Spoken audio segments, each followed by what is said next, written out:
Socialism, Utopian and Scientific, by Friedrich Engels. Read by Bob Neufeld. Introduction. The present little book is originally a part of a larger whole. About 1875, Dr. Dühring, Privatdozent at Berlin University, suddenly and rather clamorously announced his conversion to socialism, and presented the German public not only with an elaborate socialist theory, but also with a complete practical plan for the reorganization of society. As a matter of course, he fell foul of his predecessors. Above all, he honored Marx by pouring out upon him the full vials of his wrath.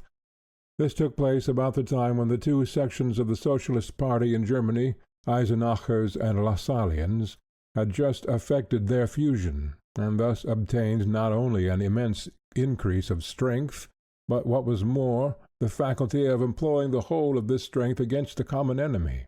The Socialist party in Germany was fast becoming a power, but to make it a power, the first condition was that the newly conquered unity should not be imperiled, and Dr. Dühring openly proceeded to form around himself a sect, the nucleus of a future separate party.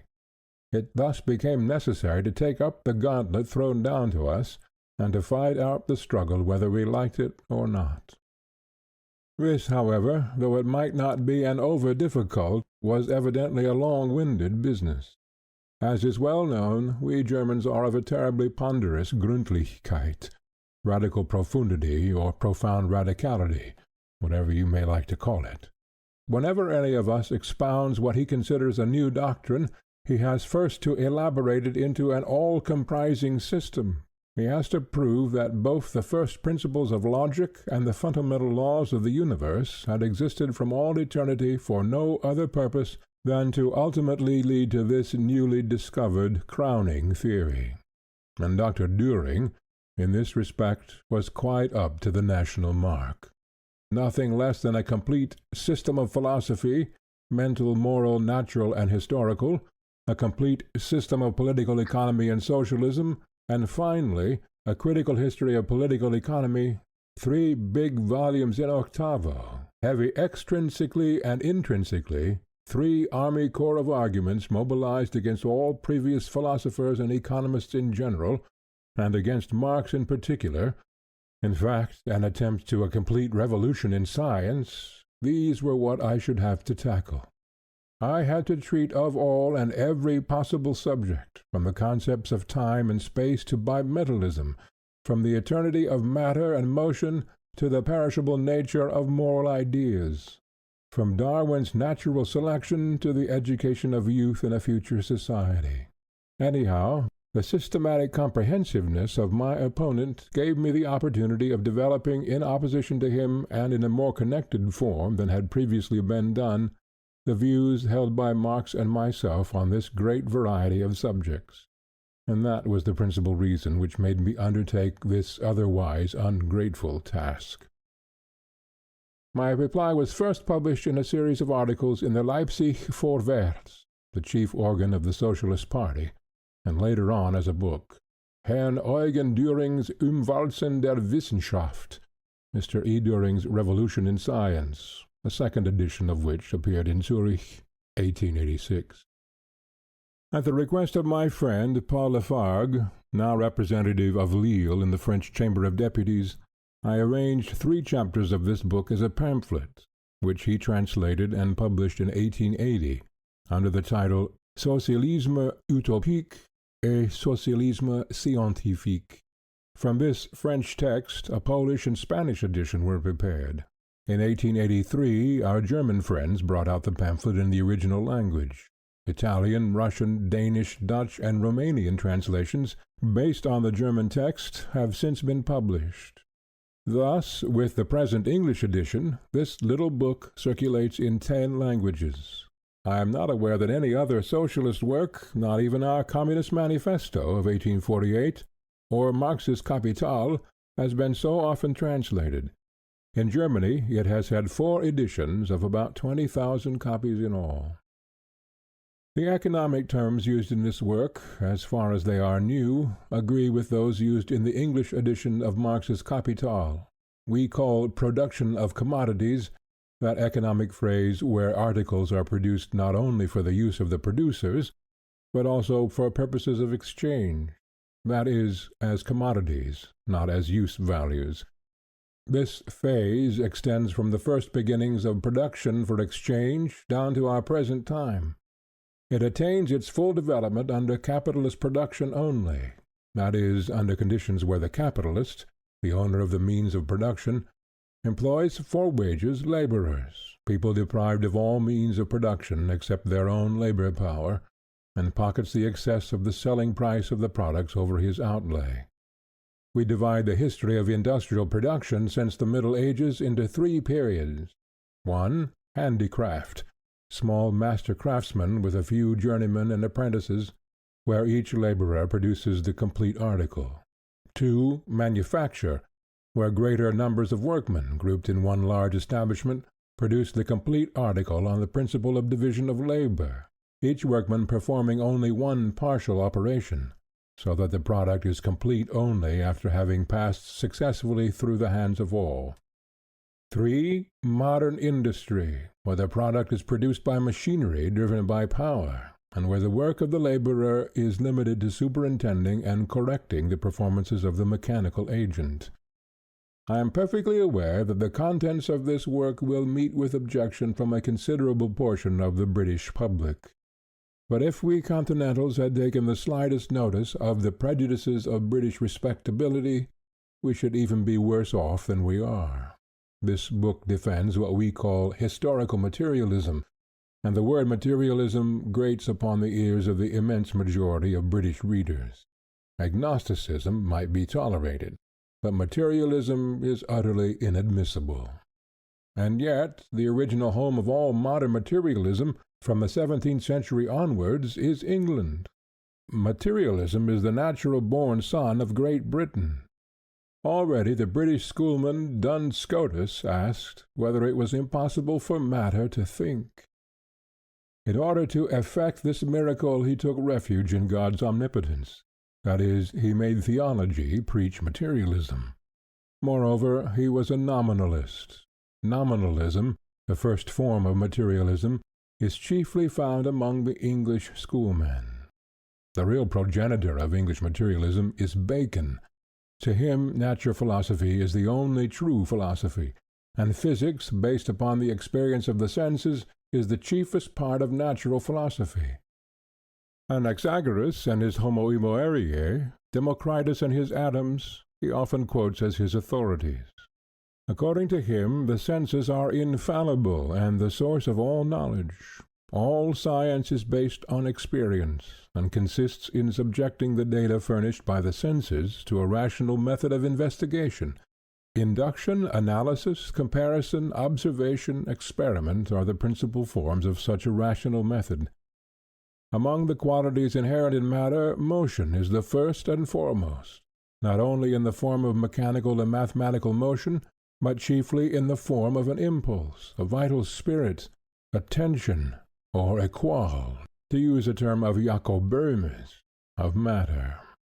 In Bacon, its first creator, materialism still occludes within itself the germs of a many-sided development.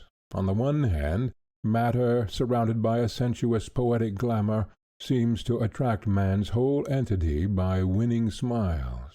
On the other, the aphoristically formulated doctrine pullulates with inconsistencies imported from theology. In its further evolution, materialism becomes one-sided. Hobbes is the man who systematizes Baconian materialism. Knowledge based upon the senses loses its poetic blossom. It passes into the abstract experience of the mathematician.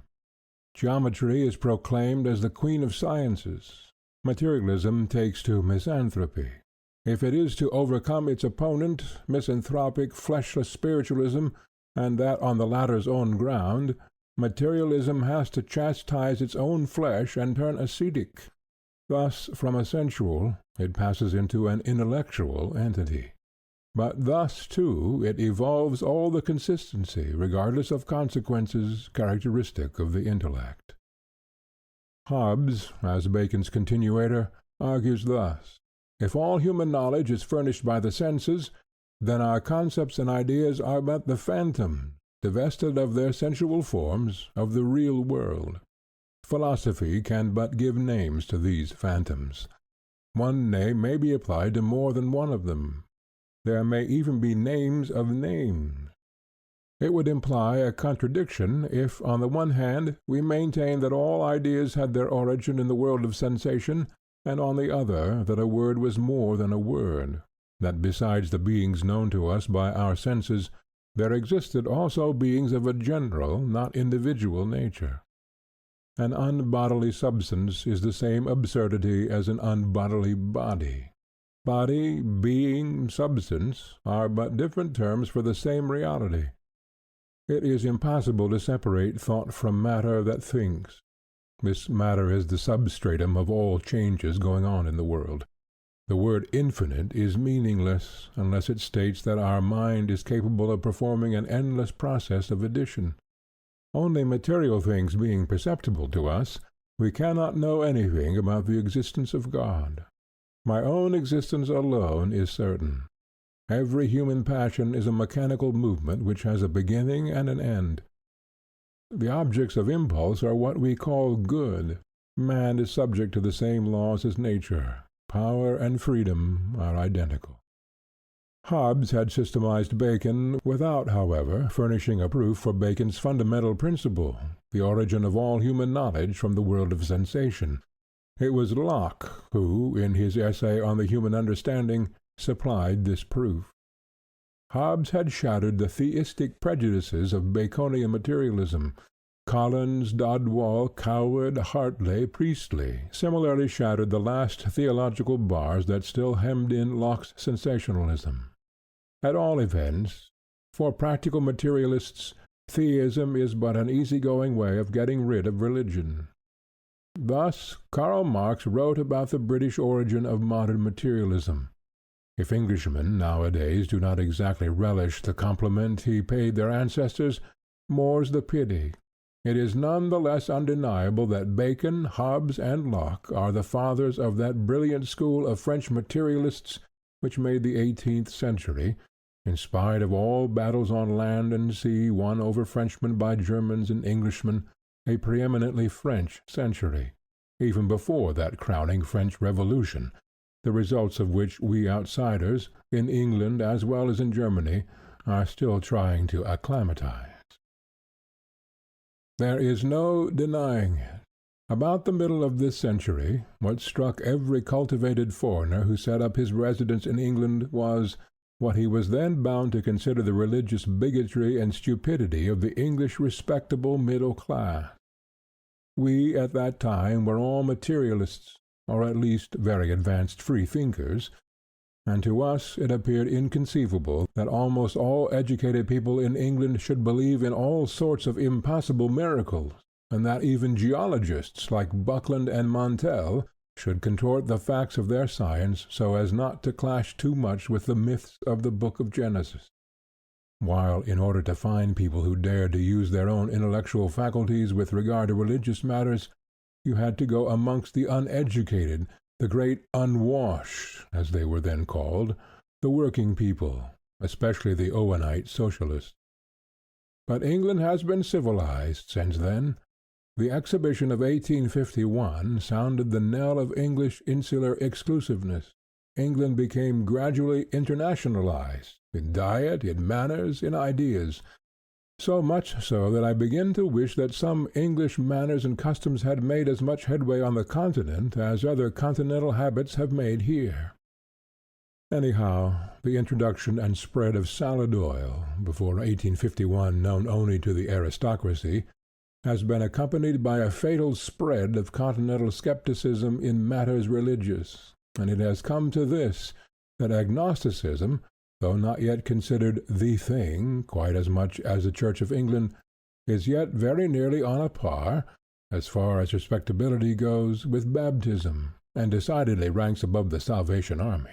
And I cannot help believing that under these circumstances it will be consoling to many who sincerely regret and condemn this progress of infidelity, to learn that these new-fangled notions are not of foreign origin, are not made in Germany, like so many other articles of daily use, but are undoubtedly Old English, and that their British originators 200 years ago went a good deal further than their descendants now dare to venture.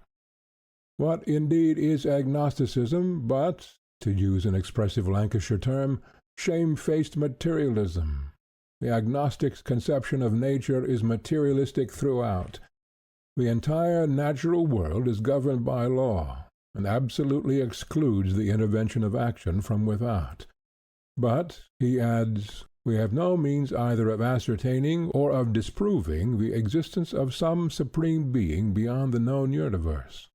Now this might hold good at the time when Laplace, to Napoleon's question why in the great astronomer's treatise on celestial mechanics the Creator was not even mentioned, proudly replied, I had no need of this hypothesis. But nowadays, in our evolutionary conception of the universe, there is absolutely no room for either a creator or a ruler, and to talk of a supreme being shut out from the whole existing world implies a contradiction in terms, and, as it seems to me, a gratuitous insult to the feelings of religious people. Again, our agnostic admits that all our knowledge is based upon the information imparted to us by our senses. But, he adds, how do we know that our senses give us correct representations of the objects we perceive through them? And he proceeds to inform us that, whenever he speaks of objects or their qualities, he does in reality not mean these objects and qualities, of which he cannot know anything for certain, but merely the impressions which they have produced on his senses. Now, this line of reasoning seems undoubtedly hard to beat by mere argumentation. But before there was argumentation, there was action. Im Anfang war die Tat.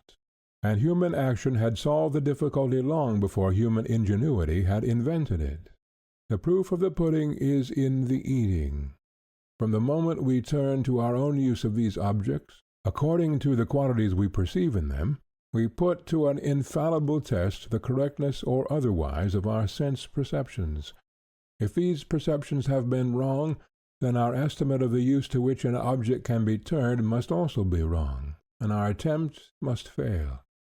But if we succeed in accomplishing our aim, if we find that the object does agree with our idea of it, and does answer the purpose we intended it for, then that is positive proof that our perceptions of it and of its qualities, so far, agree with reality outside ourselves. And whenever we find ourselves face to face with a failure, then we generally are not long in making out the cause that made us fail. We find that the perception upon which we acted was either incomplete and superficial, or combined with the results of other perceptions in a way not warranted by them, what we call defective reasoning. So long as we take care to train and to use our senses properly, and to keep our action within the limits prescribed by perceptions properly made and properly used, so long we shall find that the result of our action proves the conformity of our perceptions with the objective nature of the things perceived. Not in one single instance, so far, have we been led to the conclusion that our sense perceptions, scientifically controlled, induce in our minds ideas respecting the outer world that are, by their very nature, at variance with reality, or that there is an inherent incompatibility between the outer world and our sense perceptions of it. But then come the Neo-Kantian agnostics, and say, we may correctly perceive the qualities of a thing, but we cannot by any sensible or mental process grasp the thing in itself. This thing in itself is beyond our ken. To this Hegel, long since, has replied, if you know all the qualities of a thing, you know the thing itself. Nothing remains but the fact that the said thing exists without us, and when your senses have taught you that fact, you have grasped the last remnant of the thing in itself. Kant's celebrated unknowable Ding an sich. To which it may be added, that in Kant's time our knowledge of natural objects was indeed so fragmentary, that he might well suspect, beyond the little we knew about each of them, a mysterious thing in itself. But one after another these ungraspable things have been grasped, analyzed, and, what is more, reproduced by the giant progress of science, and what we can produce we certainly cannot consider as unknowable. To the chemistry of the first half of this century, organic substances were such mysterious objects. Now we learn to build them up one after another from their chemical elements without the aid of organic processes. Modern chemists declare that as soon as the chemical constitution of no matter what body is known, it can be built up from its elements. We are still far from knowing the constitution of the highest organic substances, the albuminous bodies, but there is no reason why we should not, if only after centuries, arrive at that knowledge and, armed with it, produce artificial albumin. But if we arrive at that, we shall at the same time have produced organic life, for life, from its lowest to its highest forms, is but the normal mode of existence of albuminous bodies. As soon, however, as our agnostic has made these formal mental reservations, he talks and acts as the rank materialist he at bottom is.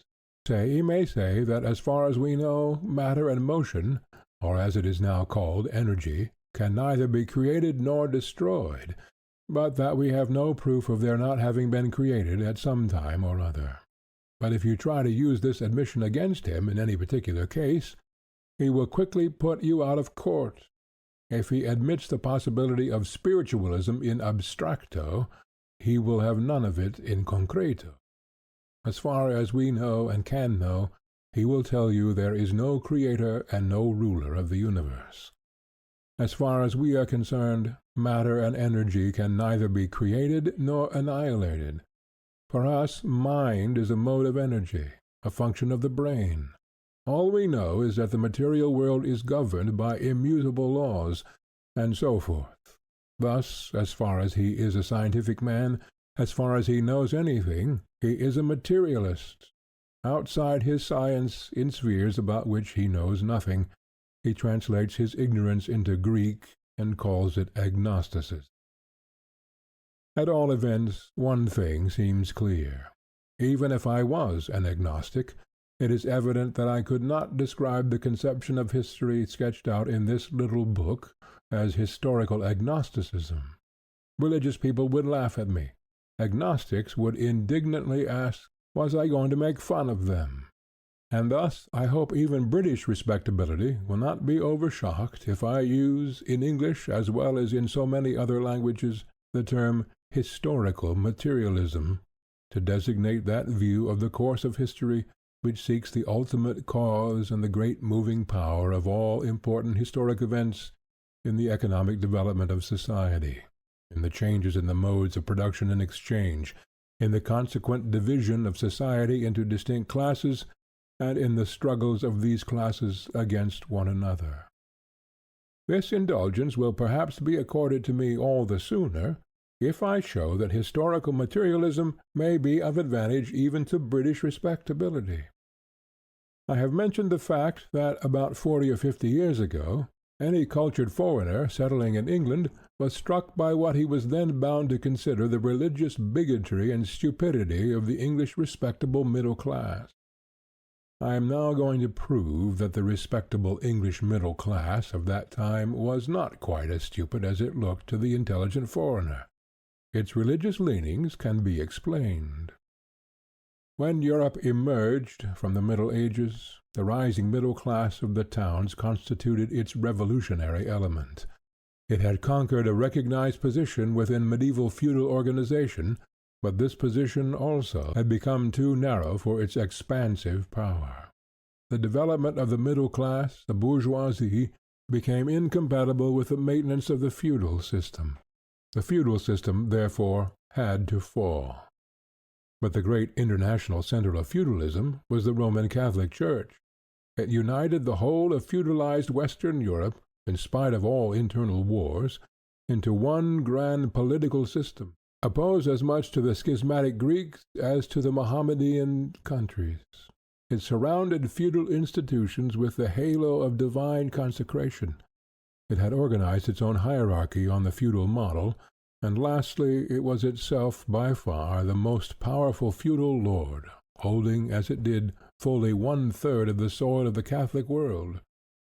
Before profane feudalism could be successfully attacked in each country and in detail, this, its sacred central organization, had to be destroyed. Moreover, parallel with the rise of the middle class, went on the great revival of science. Astronomy, mechanics, physics, anatomy, physiology were again cultivated, and the bourgeoisie, for the development of its industrial production, required a science which ascertained the physical properties of natural objects and the modes of action of the forces of nature. Now, up to then, science had been but the humble handmaid of the Church, had not been allowed to overstep limits set by faith, and for that reason had been no science at all. Science rebelled against the Church. The bourgeoisie could not do without science, and therefore had to join in the rebellion. The above, though touching but two of the points where the rising middle class was bound to come into collision with the established religion, will be sufficient to show, first, that the class most directly interested in the struggle against the pretensions of the Roman Church was the bourgeoisie, and second, that every struggle against feudalism at that time had to take on a religious disguise, had to be directed against the Church in the first instance. But if the universities and the traders of the cities started the cry, it was sure to find, and did find, strong echo in the masses of the country people, the peasants, who everywhere had to struggle for their very existence with their feudal lords, spiritual and temporal. The long fight of the bourgeoisie against feudalism culminated in three great decisive battles. The first was what is called the Protestant Reformation in Germany. The war cry raised against the Church by Luther was responded to by two insurrections of a political nature. First, that of the lower nobility under Franz von Sickingen, 1523.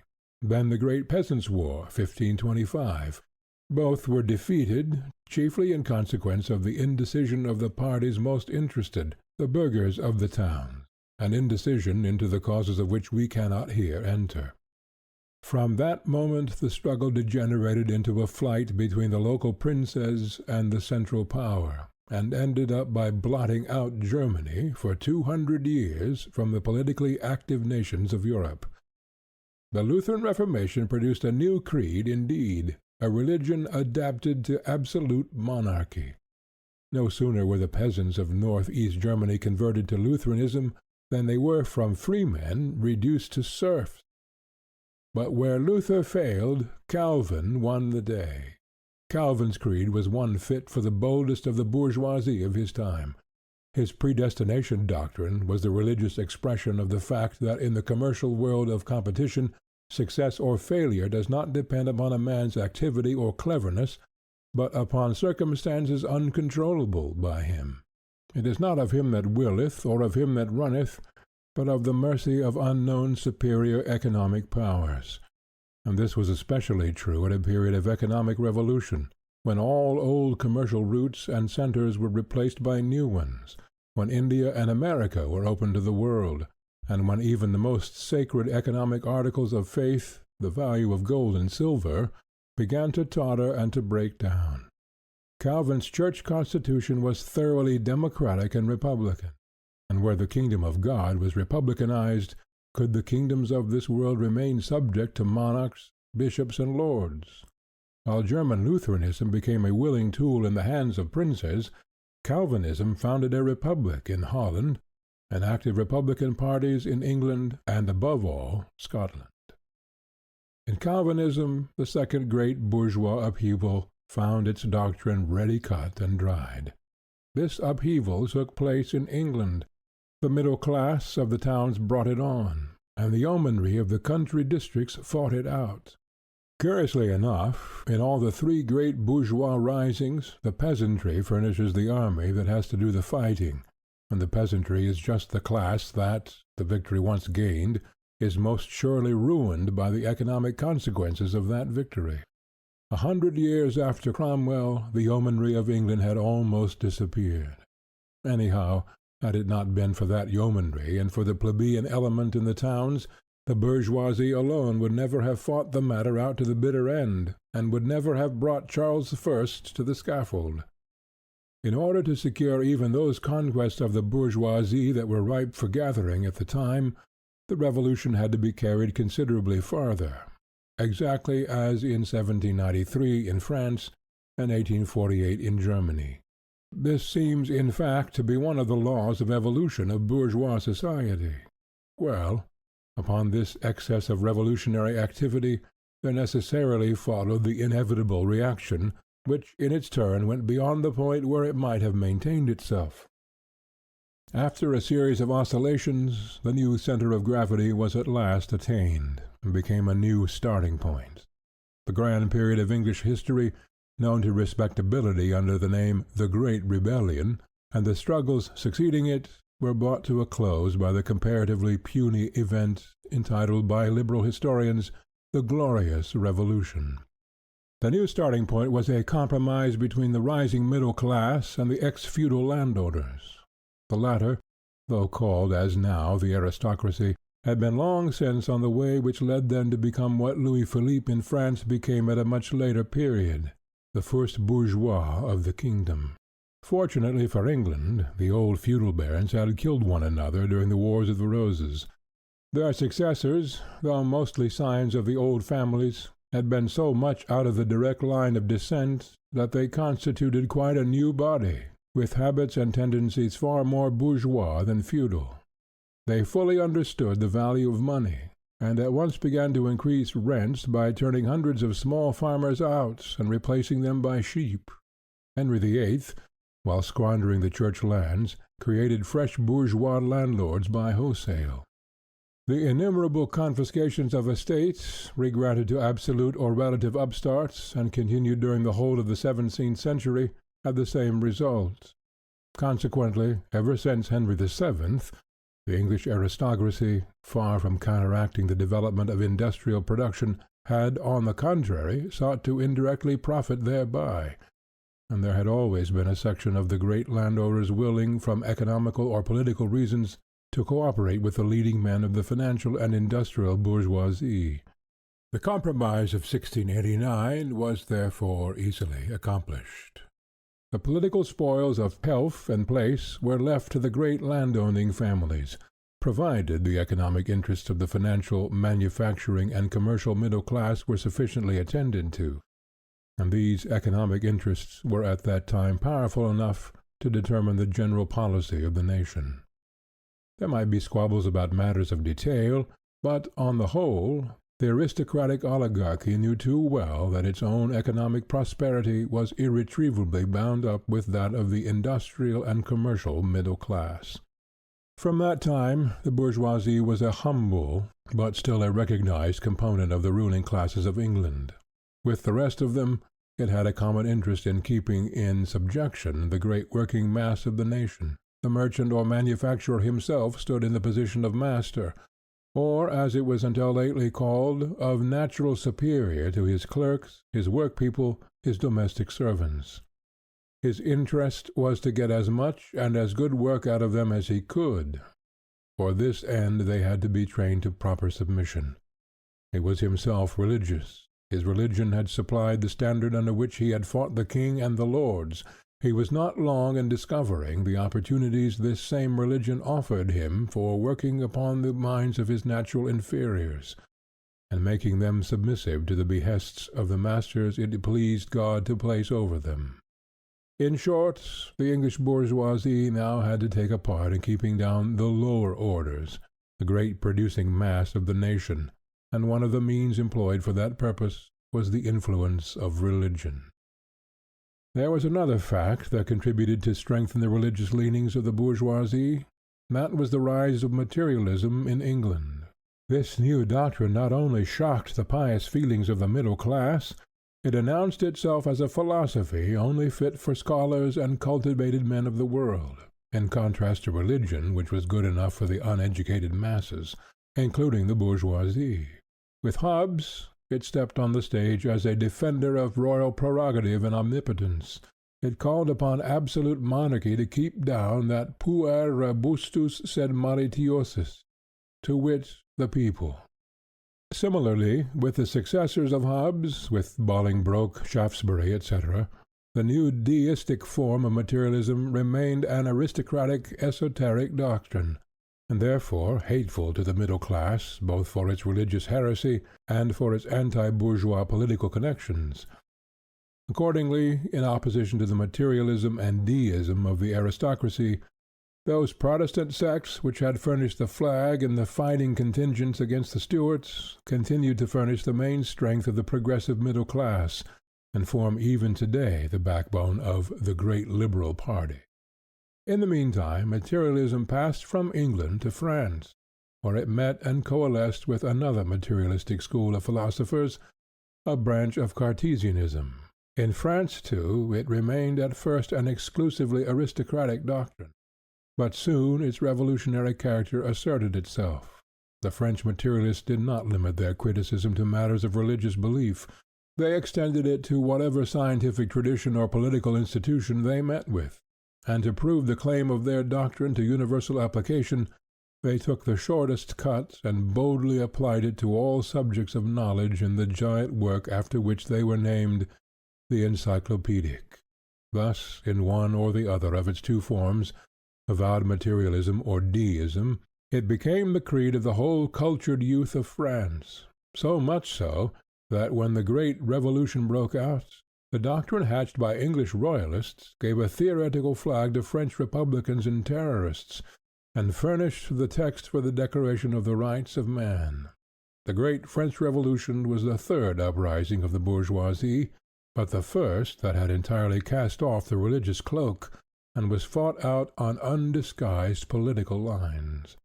It was the first, too, that was really fought out to the destruction of one of the combatants, the aristocracy, and the complete triumph of the other, the bourgeoisie. In England, the continuity of pre-revolutionary and post-revolutionary institutions, and the compromise between landlords and capitalists, found its expression in the continuity of judicial precedents, and in the religious preservation of the feudal forms of the law. In France, the Revolution constituted a complete breach with the traditions of the past. It cleared out the very last vestiges of feudalism, and created in the Code Civil a masterly adaptation of the old Roman law, that almost perfect expression of the judicial relations corresponding to the economic stage called by Marx the production of commodities, to modern capitalistic conditions, so masterly that this French revolutionary code still serves as a model for reforms of the law of property in all other countries, not excepting England. Let us, however, not forget that if English law continues to express the economic relations of capitalistic society in that barbarous feudal language which corresponds to the thing expressed, just as English spelling corresponds to English pronunciation, "Vous écrivez Londres, and vous prononcez Constantinople," said a Frenchman. That same English law is the only one which has preserved through the ages, and transmitted to America and the colonies, the best part of that old Germanic personal freedom, local self-government, and independence from all interference but that of the law courts, which on the Continent has been lost during the period of absolute monarchy, and has nowhere been as yet fully recovered. To return to our French bourgeois, the French Revolution gave him a splendid opportunity, with the help of the continental monarchies, to destroy French maritime commerce, to annex French colonies, and to crush the last French pretensions to maritime rivalry. That was one reason why he fought it. Another was that the ways of this revolution went very much against his grain. Not only its execrable terrorism, but the very attempt to carry bourgeois rule to extremes. What should the British bourgeois do without his aristocracy, that taught him manners, such as they were, and invented fashions for him, that furnished officers for the army, which kept order at home, and the navy, which conquered colonial possessions and new markets abroad? There was indeed a progressive minority of the bourgeoisie, that minority whose interests were not so well attended to under the Compromise. This section, composed chiefly of the less wealthy middle class, did sympathize with the Revolution, but it was powerless in Parliament. Thus, if materialism became the creed of the French Revolution, the God-fearing English bourgeois held all the faster to his religion. Had not the reign of terror in Paris proved what was the upshot if the religious instincts of the masses were lost? The more materialism spread from France to neighboring countries, and was reinforced by similar doctrinal currents, notably by German philosophy, the more in fact materialism and free thought generally became on the Continent the necessary qualifications of a cultivated man, the more stubbornly the English middle class stuck to its manifold religious creeds. These creeds might differ from one another, but they were, all of them, distinctly religious, Christian creeds. While the Revolution ensured the political triumph of the bourgeoisie in France, in England, Watt, Arkwright, Cartwright, and others initiated an industrial revolution which completely shifted the center of gravity of economic power. The wealth of the bourgeoisie increased considerably faster than that of the landed aristocracy. Within the bourgeoisie itself, the financial aristocracy, the bankers, etc., were more and more pushed into the background by the manufacturers. The Compromise of 1689, even after the gradual changes it had undergone in favor of the bourgeoisie, no longer corresponded to the relative position of the parties to it. The character of these parties, too, had changed. The bourgeoisie of 1830 was very different from that of the preceding century. The political power still left to the aristocracy and used by them to resist the pretensions of the new industrial bourgeoisie became incompatible with the new economic interests. A fresh struggle with the aristocracy was necessary. It could end only in a victory of the new economic power. First, the Reform Act was pushed through, in spite of all resistance, under the impulse of the French Revolution of 1830. It gave to the bourgeoisie a recognized and powerful place in Parliament. Then the repeal of the Corn Laws, which settled once and for all the supremacy of the bourgeoisie, and especially of its most active portion, the manufacturers, over the landed aristocracy. This was the greatest victory of the bourgeoisie. It was, however, also the last it gained in its own exclusive interest. Whatever triumphs it obtained later on, it had to share with a new social power, first its ally, but soon its rival. The Industrial Revolution had created a class of large manufacturing capitalists, but also a class, and a far more numerous one, of manufacturing workpeople.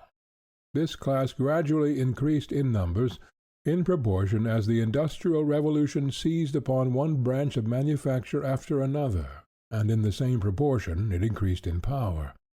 This power it proved as early as 1824, by forcing a reluctant Parliament to repeal the acts forbidding combinations of workmen. During the Reform agitation, the working men constituted the radical wing of the Reform party. The Act of 1832 having excluded them from the suffrage, they formulated their demands in the People's Charter, and constituted themselves, in opposition to the great bourgeois anti-Corn Law party, into an independent party, the Chartists, the first working men's party of modern times. Then came the Continental Revolutions of February and March, 1848, in which the working people played such a prominent part, and at least in Paris, put forward demands which were certainly inadmissible from the point of view of capitalist society. And then came the general reaction. First, the defeat of the Chartists on the 10th of April, 1848. Then the crushing of the Paris workingmen's insurrection in June of the same year. Then the disasters of 1849 in Italy, Hungary, South Germany, and at last the victory of Louis Bonaparte over Paris, 2nd December, 1851. For a time, at least, the bugbear of working-class pretensions was put down. But at what cost? If the British bourgeois had been convinced before of the necessity of maintaining the common people in a religious mood, how much more must he feel that necessity after all these experiences? Regardless of the sneers of his continental compeers, he continued to spend thousands and tens of thousands, year after year, upon the evangelization of the lower orders. Not content with his own native religious machinery, he appealed to Brother Jonathan, the greatest organizer in existence of religion as a trade, and imported from America revivalism, Moody and Sankey and the like.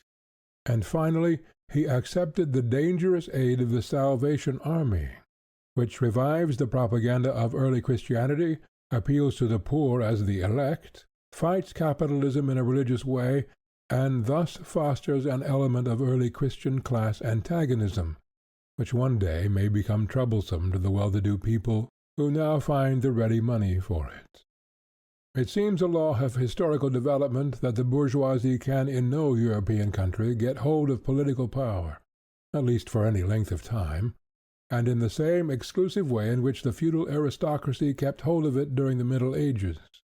Even in France, where feudalism was completely extinguished, the bourgeoisie, as a whole, has held full possession of the government for very short periods only. During Louis Philippe's reign, 1830 to 1848, a very small portion of the bourgeoisie ruled the kingdom. By far the larger part were excluded from the suffrage by the high qualification. Under the Second Republic, 1848 to 1851, the whole bourgeoisie ruled but for 3 years only. Their incapacity brought on the Second Empire. It is only now in the Third Republic that the bourgeoisie as a whole have kept possession of the helm for more than 20 years, and they are already showing lively signs of decadence. A durable reign of the bourgeoisie has been possible only in countries like America, where feudalism was unknown, and society at the very beginning started from a bourgeois base. And even in France and America, the successors of the bourgeoisie, the working people, are already knocking at the door. In England, the bourgeoisie never held undivided sway. Even the victory of 1832 left the landed aristocracy in almost exclusive possession of all the leading government offices. The meekness with which the wealthy middle class submitted to this remained inconceivable to me until the great liberal manufacturer, Mr. M.A. Forster, in a public speech implored the young men of Bradford to learn French as a means to get on in the world, and quoted from his own experience how sheepish he looked when, as a cabinet minister, he had to move in society where French was at least as necessary as English. The fact was, the English middle class of that time were as a rule quite uneducated upstarts, and could not help leaving to the aristocracy those superior government places where other qualifications were required than mere insular narrowness and insular conceit, seasoned by business sharpness. Even now, the endless newspaper debates about middle-class education show that the English middle class does not yet consider itself good enough for the best education, and looks to something more modest. Thus, even after the repeal of the Corn Laws, it appeared a matter of course that the men who had carried the day, the Cobdens, Brights, Forsters, etc., should remain excluded from a share in the official government of the country until 20 years afterward. A new Reform Act opened to them the door of the cabinet. The English bourgeoisie are, up to the present day, so deeply penetrated by a sense of their social inferiority, that they keep up, at their own expense and that of the nation, an ornamental caste of drones to represent the nation worthily at all state functions, and they consider themselves highly honored whenever one of themselves is found worthy of admission into this select and privileged body, manufactured after all by themselves. The industrial and commercial middle class had, therefore, not yet succeeded in driving the landed aristocracy completely from political power, when another competitor, the working class, appeared on the stage. The reaction after the Chartist movement and the Continental revolutions, as well as the unparalleled extension of English trade from 1848 to 1866, ascribed vulgarly to free trade alone, but due far more to the colossal development of railways, ocean steamers, and means of intercourse generally, had again driven the working class into the dependency of the Liberal party, of which they formed, as in pre-Chartist times, the radical wing. Their claims to the franchise, however, gradually became irresistible. While the Whig leaders of the Liberals funked, Disraeli showed his superiority by making the Tories seize the favorable moment and introduce household suffrage in the boroughs, along with a redistribution of seats. Then followed the ballot. Then, in 1884, the extension of household suffrage to the counties, and the fresh redistribution of seats, by which electoral districts were to some extent equalized. All these measures considerably increased the electoral power of the working class, so much so that in at least 150 to 200 constituencies that class now furnishes the majority of voters. But parliamentary government is a capital school for teaching respect for tradition. If the middle class look with awe and veneration upon what Lord John Manners playfully called our old nobility, the mass of the working people then looked up with respect and deference to what used to be designated as their betters, the middle class.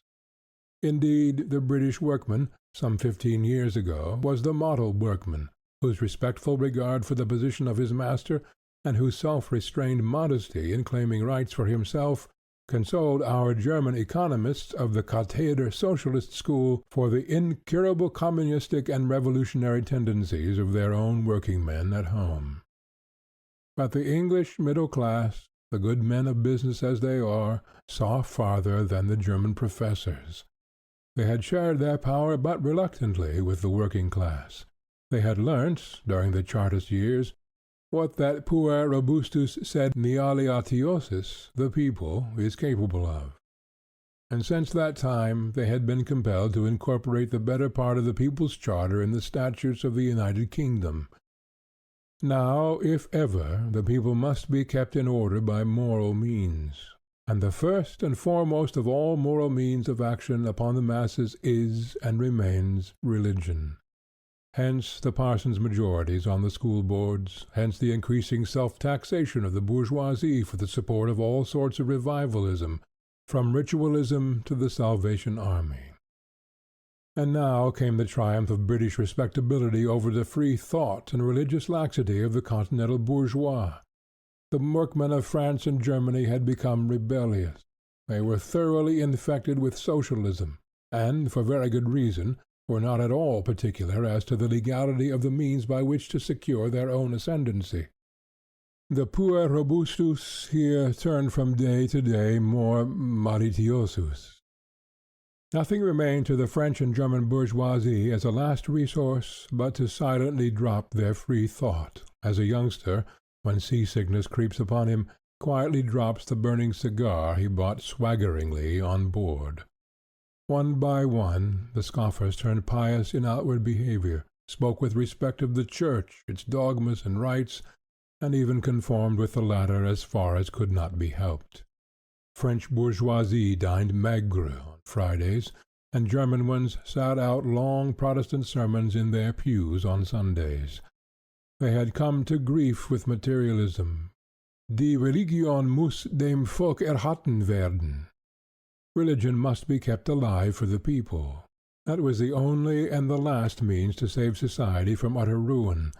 Unfortunately for themselves, they did not find this out until they had done their level best to break up religion forever.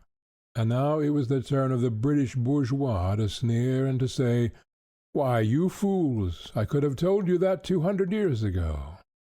However, I am afraid neither the religious stolidity of the British nor the post-festum conversion of the continental bourgeois will stem the rising proletarian tide.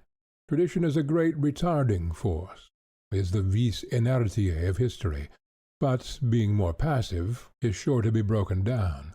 And thus religion will be no lasting safeguard to capitalist society. If our judicial, philosophical, and religious ideas are the more or less remote offshoots of the economical relations prevailing in a given society, such ideas cannot, in the long run, withstand the effects of a complete change in these relations. And unless we believe in supernatural revelation, we must admit that no religious tenets will ever suffice to prop up a tottering society. In fact, in England too, the working people have begun to move again. They are no doubt shackled by traditions of various kinds. Bourgeois traditions, such as the widespread belief that there can be but two parties, conservatives and liberals, and that the working class must work out its salvation by and through the great liberal party. Working men's traditions, inherited from their first tentative efforts at independent action, such as the exclusion, from ever so many old trade unions, of all the applicants who have not gone through a regular apprenticeship. which means the breeding by every such union of its own blacklegs. But for all that, the English working class is moving, as even Professor Brentano has sorrowfully had to report to his brother Catheder Socialists. It moves, like all things in England, with a slow and measured step, with hesitation here, with more or less unfruitful tentative attempts there. It moves now and then with an overcautious mistrust of the name of Socialism, while it gradually absorbs the substance, and the movement spreads and seizes one layer of the workers after another. It has now shaken out of their torpor the unskilled labourers of the East End of London, and we all know what a splendid impulse these fresh forces have given it in return. And if the pace of the movement is not up to the impatience of some people, let them forget that it is the working class which keeps alive the finest qualities of the English character, and that if a step in advance is once gained in England, it is, as a rule, never lost afterwards. If the sons of the old Chartists, for reasons explained above, were not quite up to the work, the grandsons bid fair to be worthy of their forefathers. But the triumph of the European working class does not depend upon England alone. It can only be secured by the cooperation of at least England, France, and Germany. In both the latter countries the working class movement is well ahead of England. In Germany it is even within measurable distance of success.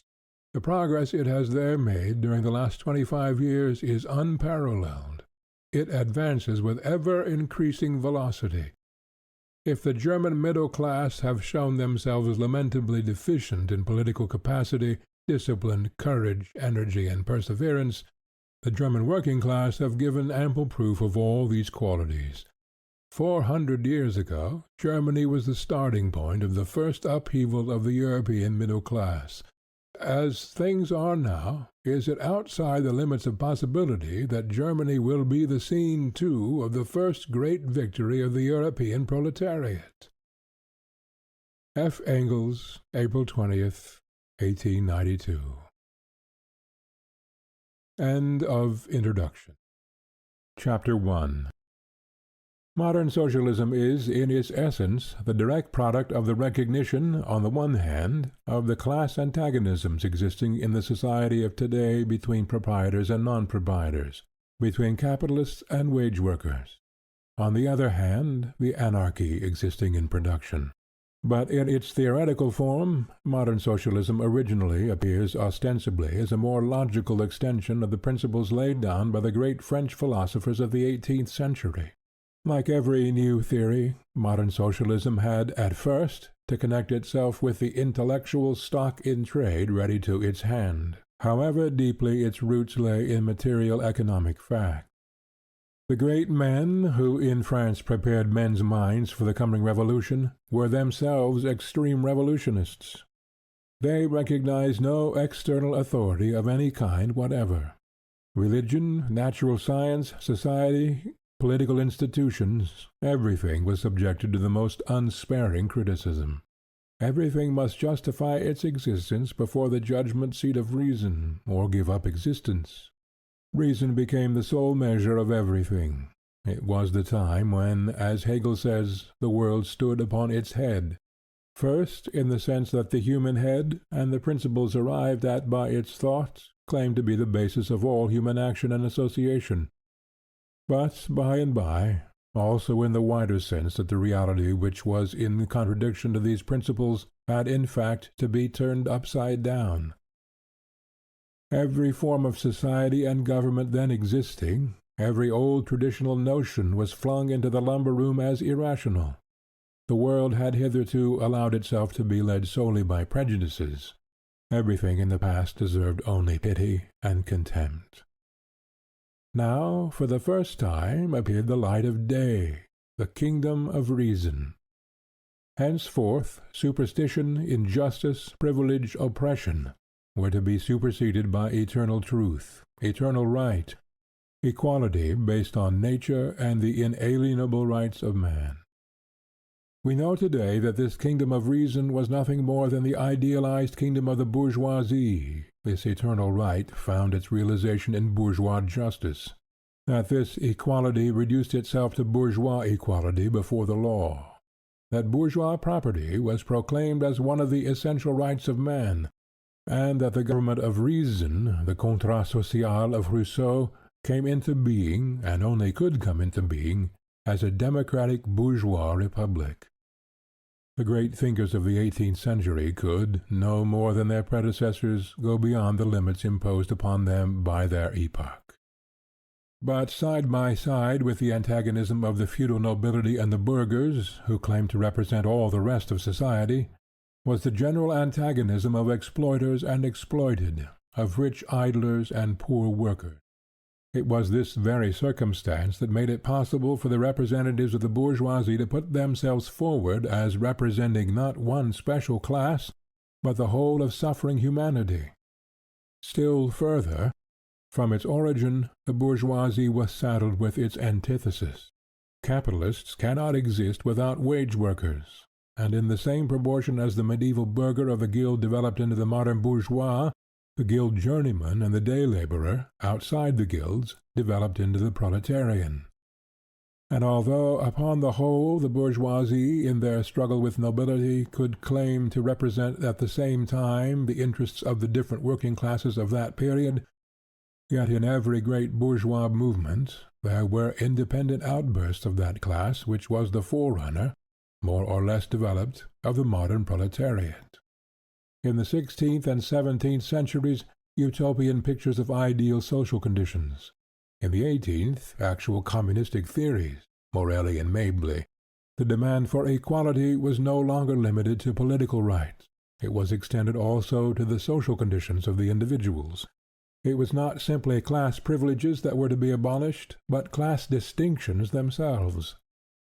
A communism, ascetic, denouncing all the pleasures of life. Spartan was the first form of the new teaching. Then came the three great utopians, Saint-Simon, to whom the middle-class movement, side by side with the proletarian, still had a certain significance, Fourier, and Owen, who in the country where capitalist production was most developed, and under the influence of the antagonisms begotten of this, worked out his proposals for the removal of class distinction systematically and in direct relation to French materialism. One thing is common to all three. Not one of them appears as the representative of the interests of that proletariat which historical development had in the meantime produced. Like the French philosophers, they do not claim to emancipate a particular class to begin with, but all humanity at once. Like them, they wish to bring in the kingdom of reason and eternal justice, but this kingdom, as they see it, is as far as heaven from earth from that of the French philosophers.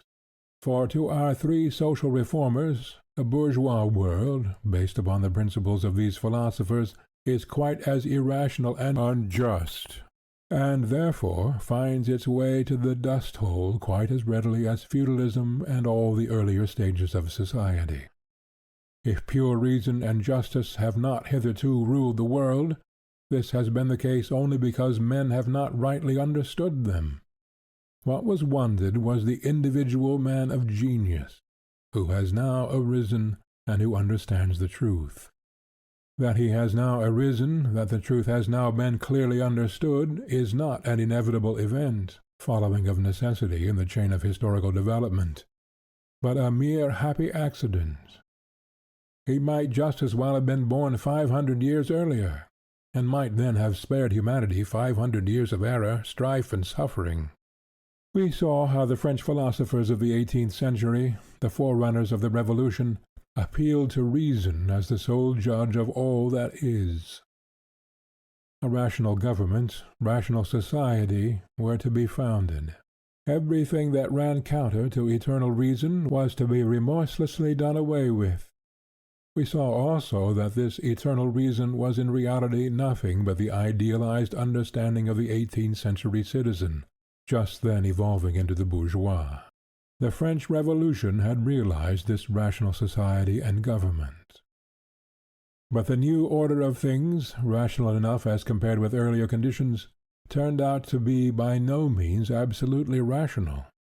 The state based upon reason completely collapsed. Rousseau's Contrat social had found its realization in the Reign of Terror, from which the bourgeoisie, who had lost confidence in their own political capacity, had taken refuge, first in the corruption of the Directorate, and finally under the wing of the Napoleonic despotism.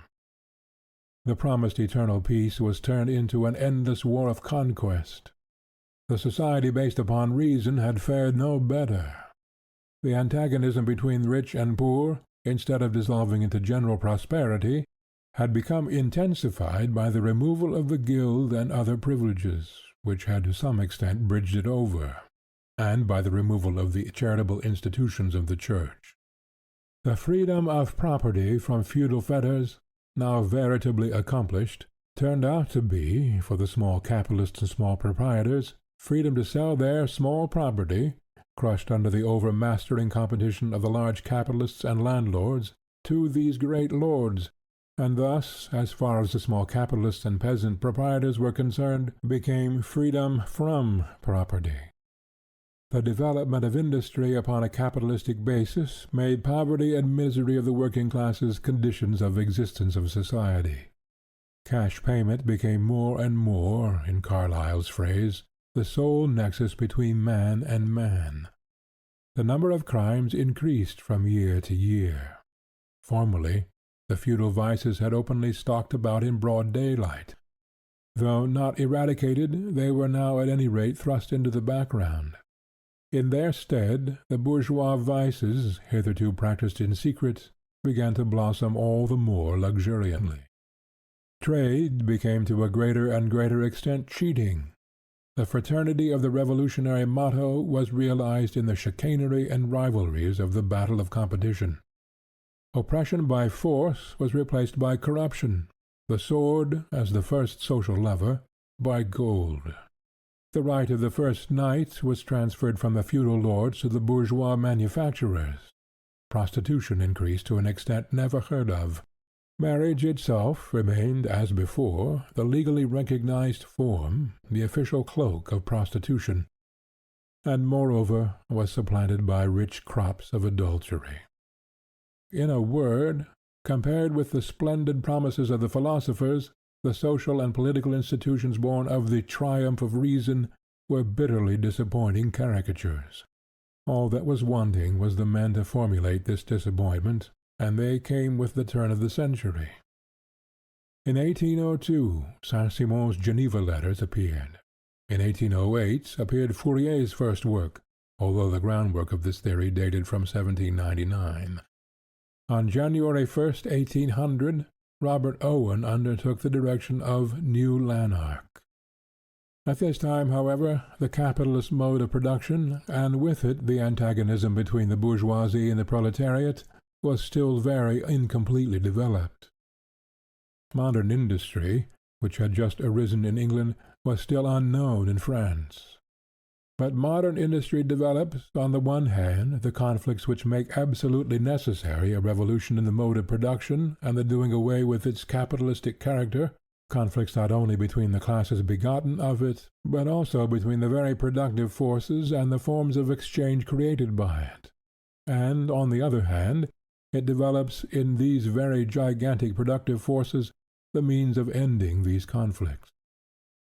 If, therefore, about the year 1800, the conflicts arising from the new social order were only just beginning to take shape, this holds still more fully as to the means of ending them. The have-nothing masses of Paris, during the Reign of Terror, were able for a moment to gain the mastery, and thus to lead the bourgeois revolution to victory in spite of the bourgeoisie themselves. But in doing so, they only proved how impossible it was for their domination to last under the conditions then obtaining. The proletariat, which then for the first time evolved itself from these have-nothing masses as the nucleus of a new class, as yet incapable of independent political action, appeared as an oppressed, suffering order, to whom, in its incapacity to help itself, help could at best be brought in from without, or down from above. This historical situation also dominated the founders of Socialism. To the crude conditions of capitalistic production and the crude class conditions corresponded crude theories. The solution of the social problems, which as yet lay hidden in undeveloped economic conditions, the Utopians attempted to evolve out of the human brain. Society presented nothing but wrongs. To remove these was the task of reason. It was necessary, then, to discover a new and more perfect system of social order, and to impose this upon society from without by propaganda, and wherever it was possible by the example of model experiments. These new social systems were foredoomed as utopian. The more completely they were worked out in detail, the more they could not avoid drifting off into pure fantasies. These facts once established, we need not dwell a moment longer upon this side of the question, now wholly belonging to the past. We can leave it to the literary small fry to solemnly quibble over these fantasies, which today only make us smile, and to crow over the superiority of their own bald reasoning as compared with such insanity. For ourselves, we delight in the stupendously grand thoughts and germs of thought that everywhere break out through their fantastic covering, and to which these Philistines are blind. Saint-Simon was a son of the great French Revolution, at the outbreak of which he was not yet 30. The Revolution was the victory of the Third Estate, that is, of the great masses of the nation, working in production and trade, over the privileged idle classes, the nobles and the priests. But the victory of the Third Estate soon revealed itself as exclusively the victory of a small part of this estate, as the conquest of political power by the socially privileged section of it, that is, the propertied bourgeoisie. And the bourgeoisie had certainly developed rapidly during the Revolution, partly by speculation in the lands of the nobility and of the church, confiscated and afterwards put up for sale, and partly by frauds upon the nation by means of army contracts. It was the domination of these swindlers that, under the Directorate, brought France to the verge of ruin, and thus gave Napoleon the pretext for his coup d'etat. Hence, to Saint-Simon, the antagonism between the Third Estate and the privileged classes took the form of an antagonism between workers and idlers. The idlers were not merely the old privileged classes, but also all who, without taking any part in production or distribution, lived on their incomes. And the workers were not only the wage workers, but also the manufacturers, the merchants, the bankers. That the idlers had lost the capacity for intellectual leadership and political supremacy had been proved, and was by the Revolution finally settled. That the non-possessing classes had not this capacity seemed to Saint-Simon proved by the experiences of the Reign of Terror. Then, who was to lead and command? According to Saint-Simon, science and industry, both united by a new religious bond, destined to restore that unity of religious ideas which had been lost since the time of the Reformation, a necessarily mystic and rigidly hierarchic new Christianity. But science, that was the scholars, and industry, that was in the first place the working bourgeois, manufacturers, merchants, bankers. These bourgeoisie were certainly intended by Saint-Simon to transform themselves into a kind of public officials, of social trustees, but they were still to hold, vis-à-vis of the workers, a commanding and economically privileged position. The bankers especially were to be called upon to direct the whole of social production by the regulation of credit. This conception was in exact keeping with the time in which modern industry in France, and with it the chasm between the bourgeoisie and the proletariat, was only just coming into existence. But what Saint-Simon especially lays stress upon is this. What interests him first and above all other things is the lot of the class that is the most numerous and the most poor, la classe la plus nombreuse et la plus pauvre. Already in his Geneva letters, Saint-Simon lays down the proposition that all men ought to work. In the same work, he recognizes also that the Reign of Terror was the reign of the non-possessing masses. See, he says to them, what happened in France at the time when their comrades held sway there. They brought about a famine. But to recognize the French Revolution as a class war, and not simply one between nobility and bourgeoisie, but between nobility, bourgeoisie, and the non-possessors, was in the year 1802 a most pregnant discovery. In 1816 he declares that politics is the science of production, and foretells the complete absorption of politics by economics. The knowledge that economic conditions are the basis of political institutions appears here only in embryo. Yet what is here already very plainly expressed is the idea of the future conversion of political rule over men into an administration of things and a direction of processes of production, that is to say, the abolition of the state, about which recently there has been so much noise. Saint-Simon shows the same superiority over his contemporaries, when in 1814, immediately after the entry of the Allies into Paris, and again in 1815, during the 100 Days' War, he proclaims the alliance of France with England, and then of both these countries with Germany, as the only guarantee for prosperous development and peace of Europe. To preach to the French in 1815 an alliance with the victors of Waterloo required as much courage as historical foresight. If in Saint-Simon we find a comprehensive breadth of view, by virtue of which almost all the ideas of later socialists that are not strictly economic are found in him in embryo, we find in Fourier a criticism of the existing conditions of society genuinely French and witty, but not upon that account any the less thoroughly. Fourier takes the bourgeoisie, their inspired prophets before the Revolution, and their interested eulogists after it, at their own word. He lays bare remorselessly the material and moral misery of the bourgeois world. He confronts it with the earlier philosophers' dazzling promises of a society in which reason alone should reign, of a civilization in which happiness should be universal, of an illimitable human perfectibility, and with the rose-colored phraseology of the bourgeois ideologists of his time. He points out how everywhere the most pitiful reality corresponds with the most high-sounding phrases, and he overwhelms this hopeless fiasco of phrases with his mordant sarcasm. Fourier is not only a critic. His imperturbably serene nature makes him a satirist, and assuredly one of the greatest satirists of all time. He depicts, with equal power and charm, the swindling speculations that blossomed out upon the downfall of the Revolution, and the shopkeeping spirit prevalent in and characteristic of French commerce all that time.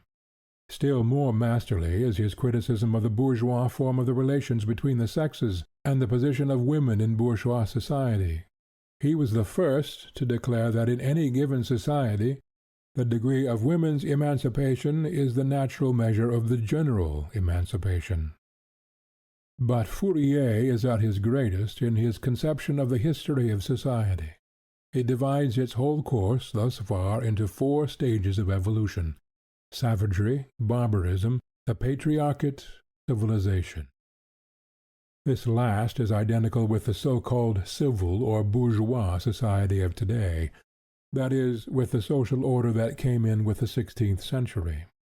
He proves, quote, that the civilized stage raises every vice practiced by barbarism in a simple fashion into the form of existence complex, ambiguous, equivocal, hypocritical.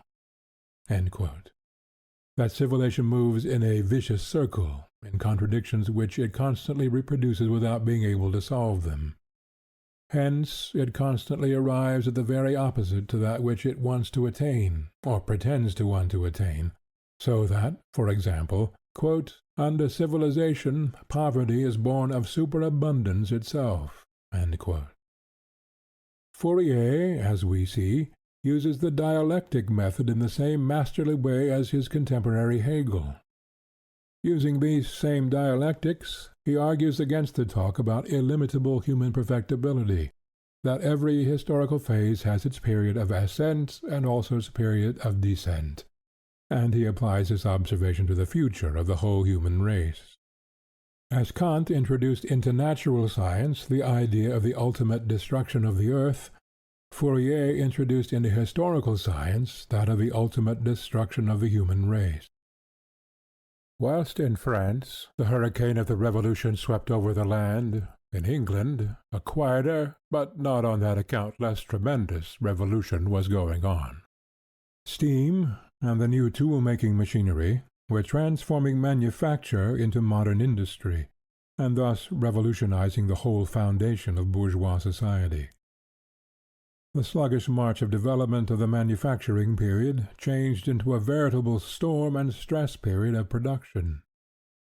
With constantly increasing swiftness, the splitting up of society into large capitalists and non-possessing proletarians went on. Between these, instead of the former stable middle class, an unstable mass of artisans and small shopkeepers, the most fluctuating portion of the population, now led a precarious existence. The new mode of production was as yet only at the beginning of its period of ascent. As yet it was the normal, regular method of production, the only one possible under existing conditions. Nevertheless, even then it was producing crying social abuses, the herding together of a homeless population in the worst quarters of the large towns, the loosening of all traditional moral bonds, of patriarchal subordination, of family relations, overwork, especially of women and children, to a frightful extent, complete demoralization of the working class, suddenly flung into altogether new conditions. From the country into the town, from agriculture into modern industry, from stable conditions of existence into insecure ones that changed from day to day. At this juncture there came forward as a reformer a manufacturer 29 years old, a man of almost sublime childlike simplicity of character, and at the same time one of the few born leaders of men.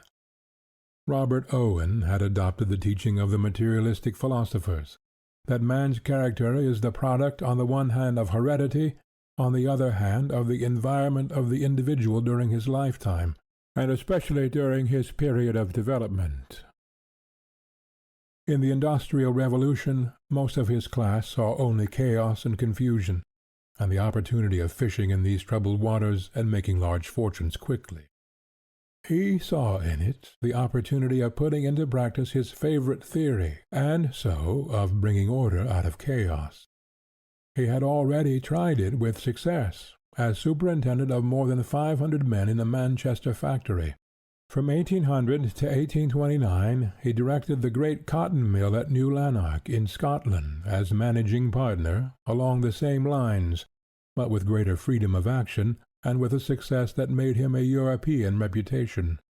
A population originally consisting of the most diverse and for the most part very demoralized elements, a population that gradually grew to 2,500, he turned into a model colony, in which drunkenness, police, magistrate, lawsuits, poor laws, charity, were unknown, and all this simply by placing the people in conditions worthy of human beings, and especially by carefully bringing up the rising generation. He was the founder of infant schools, and introduced them first at New Lanark. At the age of 2 the children came to school, where they enjoyed themselves so much that they could scarcely be got home again. Whilst his competitors worked their people 13 or 14 hours a day, in New Lanark the working day was only 10½ hours. When a crisis in cotton stopped work for 4 months, his workers received their full wages all the time, and with all this the business more than doubled in value, and to the last yielded large profits to its proprietors. In spite of all this, Owen was not content.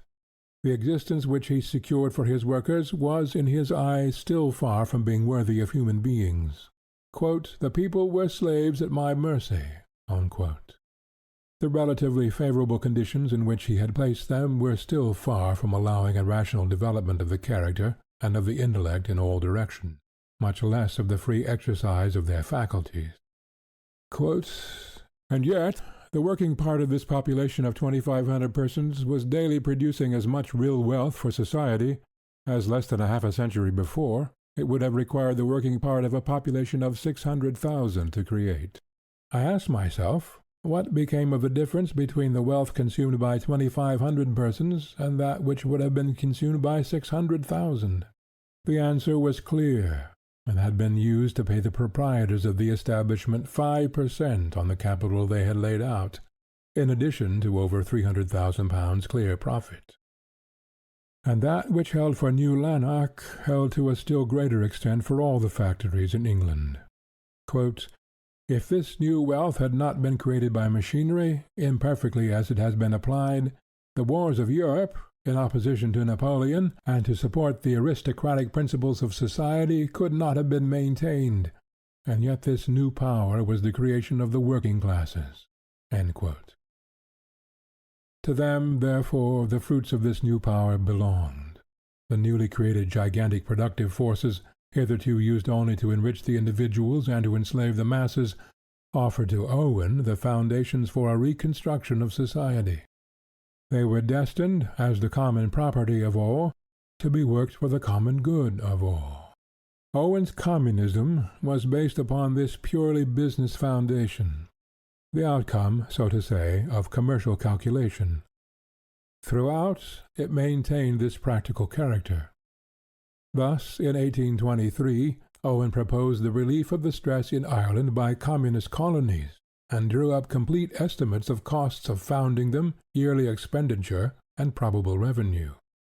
And in this definite plan for the future, the technical working out of details is managed with such practical knowledge, ground plan, front and side and bird's eye views all included, that the Owen method of social reform once accepted, there is from the practical point of view little to be said against the actual arrangement of details.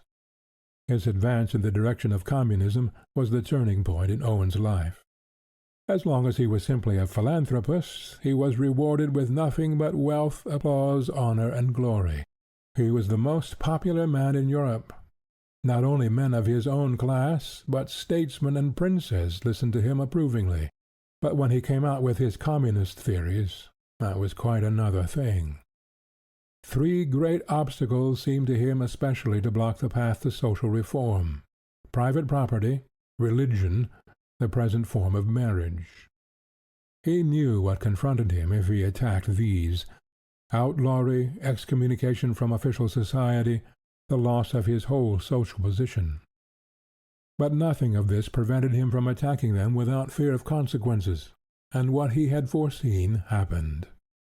Banished from official society, with a conspiracy of silence against him in the press, ruined by his unsuccessful communist experiments in America, in which he sacrificed all his fortune, he turned directly to the working class and continued working in their midst for 30 years. Every social movement, every real advance in England on behalf of the workers, links itself onto the name of Robert Owen. He forced through in 1819, after 5 years' fighting, the first law limiting the hours of labor of women and children in factories. He introduced transition measures to the complete communistic organization of society. On the one hand, cooperative societies for retail trade and production. These have since that time, at least, given practical proof that the merchant and the manufacturer are socially quite unnecessary. On the other hand, he introduced labor bazaars for the exchange of the products of labor through the medium of labor notes, whose unit was a single hour of work. Institutions necessarily doomed to failure, but completely anticipating Proudhon's Bank of Exchange of a much later period, and differing entirely from this in that it did not claim to be the panacea for all social ills, but only a first step towards a much more radical revolution of society. The Utopian's mode of thought has for a long time governed the socialist ideas of the 19th century, and still governs some of them. Until very recently, all French and English socialists did homage to it. The earlier German communism, including that of Weitling, was of the same school. To all these, socialism is the expression of absolute truth, reason, and justice, and has only to be discovered to conquer all the world by virtue of its own power. And as absolute truth is independent of time, space, and of the historical development of man, it is a mere accident when and where it is discovered. With all this, absolute truth, reason, and justice are different with the founder of each different school, and as each one's special kind of absolute truth, reason, and justice is again conditioned by his subjective understanding, his conditions of existence, the measure of his knowledge and his intellectual training, there is no other ending possible in this conflict of absolute truths than that they shall be mutually exclusive one of the other. Hence, from this nothing could come but a kind of eclectic average socialism, which, as a matter of fact, has up to the present time dominated the minds of most of the socialist workers in France and England. Hence, a mishmash allowing of the most manifold shades of opinion, a mishmash of such critical statements, economic theories, pictures of future society by the founders of different sects, as excite a minimum of opposition. A mishmash which is the more easily brewed, the more the definite sharp edges of the individual constituents are rubbed down in the stream of debate, like rounded pebbles in a brook. To make a science of socialism, it had first to be placed upon a real basis. End of Chapter 1. Chapter 2. In the meantime, along with and after the French philosophy of the 18th century, had arisen the new German philosophy, culminating in Hegel. Its greatest merit was the taking up again of dialectics as the highest form of reasoning. The old Greek philosophers were all born natural dialecticians, and Aristotle, the most encyclopedic intellect of them, had already analyzed the most essential forms of dialectic thought. The newer philosophy, on the other hand, although in it also dialectics had brilliant exponents, for example Descartes and Spinoza, had, especially through English influence, became more and more rigidly fixed in the so-called metaphysical mode of reasoning, by which also the French in the 18th century were almost wholly dominated, at all events in their special philosophical work. Outside philosophy in the restricted sense, the French nevertheless produced masterpieces of dialectic. We need only to call to mind Diderot's Le Neveu de Rameau, and Rousseau's Discours sur l'origine et le fondement de l'originalité parmi les hommes. We give here, in brief, the essential character of these two modes of thought. When we consider and reflect upon nature at large, or the history of mankind, or our own intellectual activity, at first we see the picture of an endless entanglement of relations and reactions, permutations and combinations, in which nothing remains what, where, and as it was, but everything moves, changes, comes into being, and passes away. We see, therefore, at first the picture as a whole, with its individual parts still more or less kept in the background. We observe the movements, transitions, connections, rather than the things that move, combine, and are connected. This primitive, naive, but intrinsically correct conception of the world is that of ancient Greek philosophy, and was first clearly formulated by Heraclitus. Everything is and is not, for everything is fluid, is constantly changing, constantly coming into being and passing away.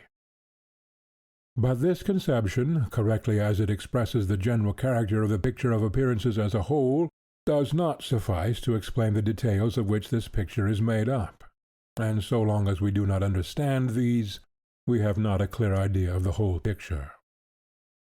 In order to understand these details, we must detach them from their natural or historical connection and examine each one separately, its nature, special causes, effects, and so forth.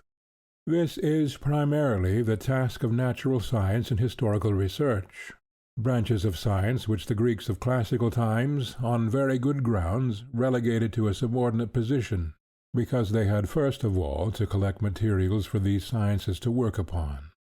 A certain amount of natural and historical material must be collected before there can be any critical analysis, comparison, and arrangement in classes, orders, and species. The foundations of the exact natural sciences were, therefore, first worked out by the Greeks of the Alexandrian period, and later on, in the Middle Ages, by the Arabs.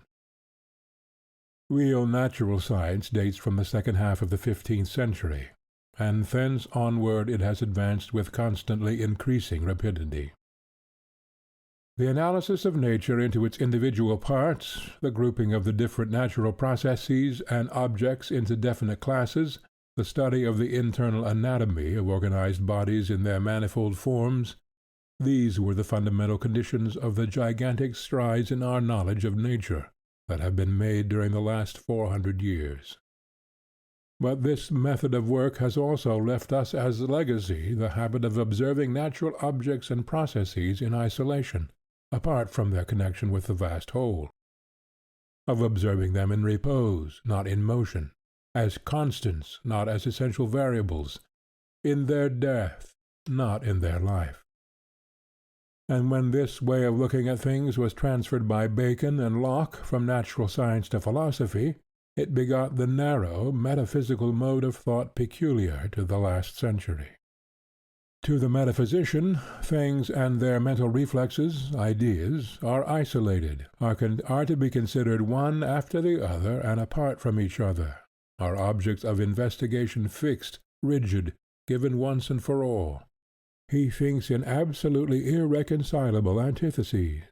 His communication is yea, yea, nay, nay, for whatsoever is more than these cometh of evil. For him, a thing either exists or does not exist.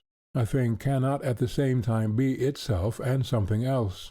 Positive and negative absolutely exclude one another. Cause and effect stand in rigid antithesis one to the other. At first sight, this mode of thinking seems to us very luminous, because it is that of so-called sound common sense. Only sound common sense, respectable fellow that he is in the homely realm of his own four walls, has very wonderful adventures directly he ventures out into the wide world of research; and the metaphysical mode of thought, justifiable and necessary as it is in a number of domains, whose extent varies according to the nature of the particular object of investigation, sooner or later reaches a limit, beyond which it becomes one-sided, restricted, abstract, lost in insoluble contradictions. In the contemplation of individual things, it forgets the connection between them. In the contemplation of their existence, it forgets the beginning and end of that existence. Of their repose, it forgets their motion. It cannot see the wood for the trees. For everyday purposes we know and can say, for example, whether an animal is alive or not. But, upon closer inquiry, we find that this is in many cases a very complex question, as the jurists know very well. They have cudgelled their brains in vain to discover a rational limit beyond which the killing of the child in its mother's womb is murder. It is just as impossible to determine absolutely the moment of death. For physiology proves that death is not an instantaneous, momentary phenomenon, but a very protracted process. In like manner, every organized being is every moment the same and not the same. Every moment it assimilates matter supplied from without, and gets rid of other matter. Every moment some cells of its body die, and others build themselves anew. In a longer or shorter time the matter of its body is completely renewed, and is replaced by other molecules of matter, so that every organized being is always itself, and yet something other than itself. Further, we find upon closer investigation that the two poles of an antithesis, positive and negative, for example, are as inseparable as they are opposed, and that despite all their opposition they mutually interpenetrate. And we find, in like manner, that cause and effect are conceptions which only hold good in their application to individual cases, but as soon as we consider the individual cases in their general connection with the universe as a whole, they run into each other, and they become confounded when we contemplate that universal action and reaction in which causes and effects are eternally changing places, so that what is effect here and now will be cause there and then, and vice versa. None of these processes and modes of thought enters into the framework of metaphysical reasoning. Dialectics, on the other hand, comprehends things and their representations, ideas, in their essential connection, concatenation, motion, origin, and ending. Such processes as these mentioned above are, therefore, so many corroborations of its own method of procedure. Nature is the proof of dialectics, and it must be said for modern science that it has furnished this proof with very rich materials, increasing daily, and thus has shown that, in the last resort, Nature works dialectically and not metaphysically, that she does not move in the eternal oneness of the perpetually recurring circle, but goes through a real historical evolution. In this connection, Darwin must be named before all others. He dealt the metaphysical conception of nature the heaviest blow by his proof that all organic beings, plants, animals, and man himself, are the products of a process of evolution going on through millions of years. But the naturalists, who have learned to think dialectically, are few and far between, and this conflict of the results of discovery with preconceived modes of thinking explains the endless confusion now reigning in theoretical natural science, the despair of teachers as well as learners, of authors and readers alike. An exact representation of the universe, of its evolution, of the development of mankind, and the reflection of this evolution in the minds of men, can therefore only be obtained by the methods of dialectics, with its constant regard to the innumerable actions and reactions of life and death, of progressive and retrogressive changes. And in this spirit the new German philosophy has worked. Kant began his career by resolving the stable solar system of Newton and its eternal duration, after the famous initial impulse had once been given, into the result of a historic process, the formation of the sun and all the planets out of a rotating nebulous mass. From this he at the same time drew the conclusion that given this origin of the solar system, its future death followed of necessity. His theory, half a century later, was established mathematically by Laplace, and half a century after that the spectroscope proved the existence in space of such incandescent masses of gas in various stages of condensation. This new German philosophy culminated in the Hegelian system. In this system, and herein is its great merit, that for the first time the whole world, natural, historical, intellectual, is represented as a process, that is, as in constant motion, change, transformation, development, and the attempt is made to trace out the internal connection that makes a continuous whole of all this movement and development. From this point of view, the history of mankind no longer appeared as a wild whirl of senseless deeds of violence, all equally condemnable at the judgment seat of mature philosophic reason, and which are best forgotten as quickly as possible, but as the process of evolution of man himself.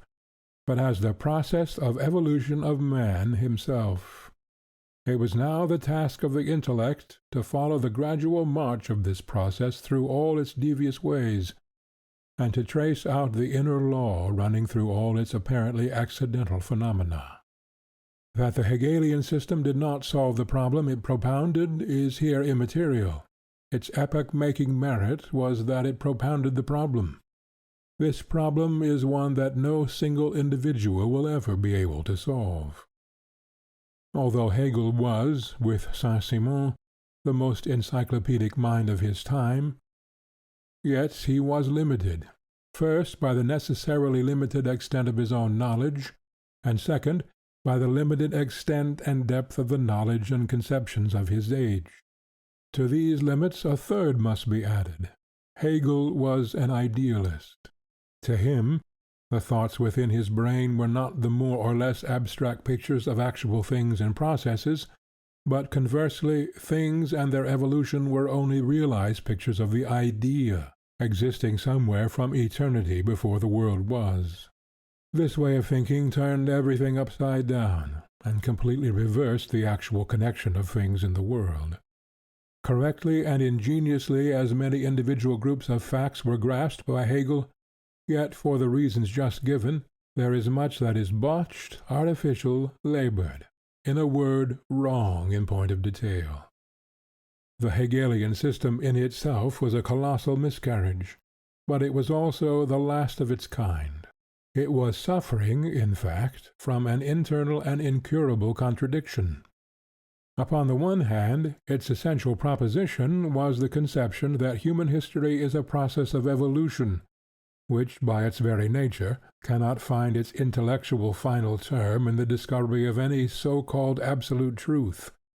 But on the other hand, it laid claim to being the very essence of this absolute truth.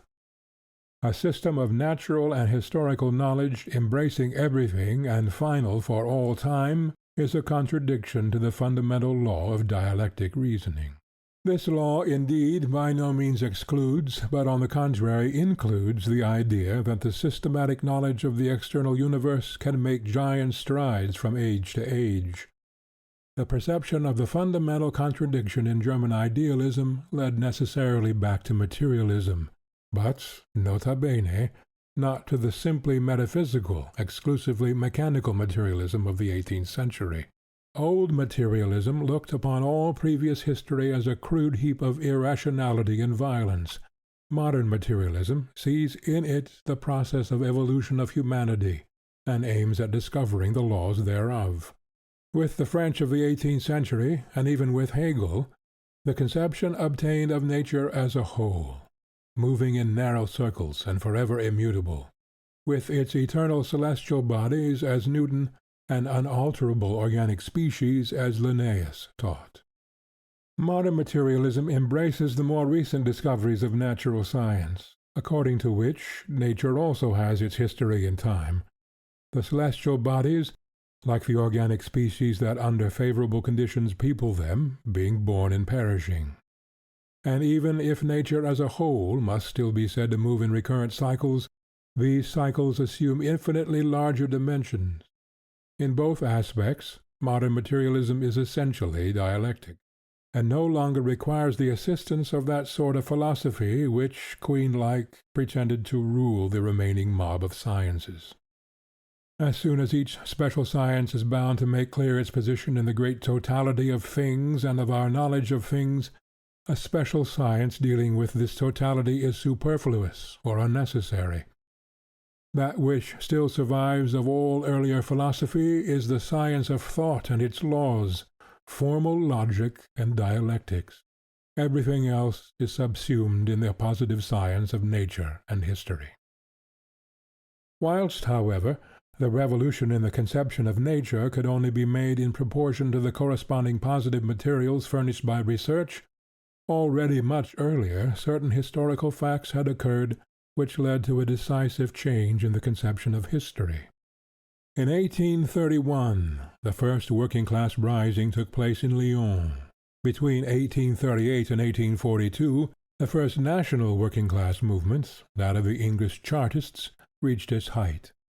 The class struggle between proletariat and bourgeoisie came to the front in the history of the most advanced countries in Europe, in proportion to the developments, upon the one hand, of modern industry, upon the other, of the newly acquired political supremacy of the bourgeoisie.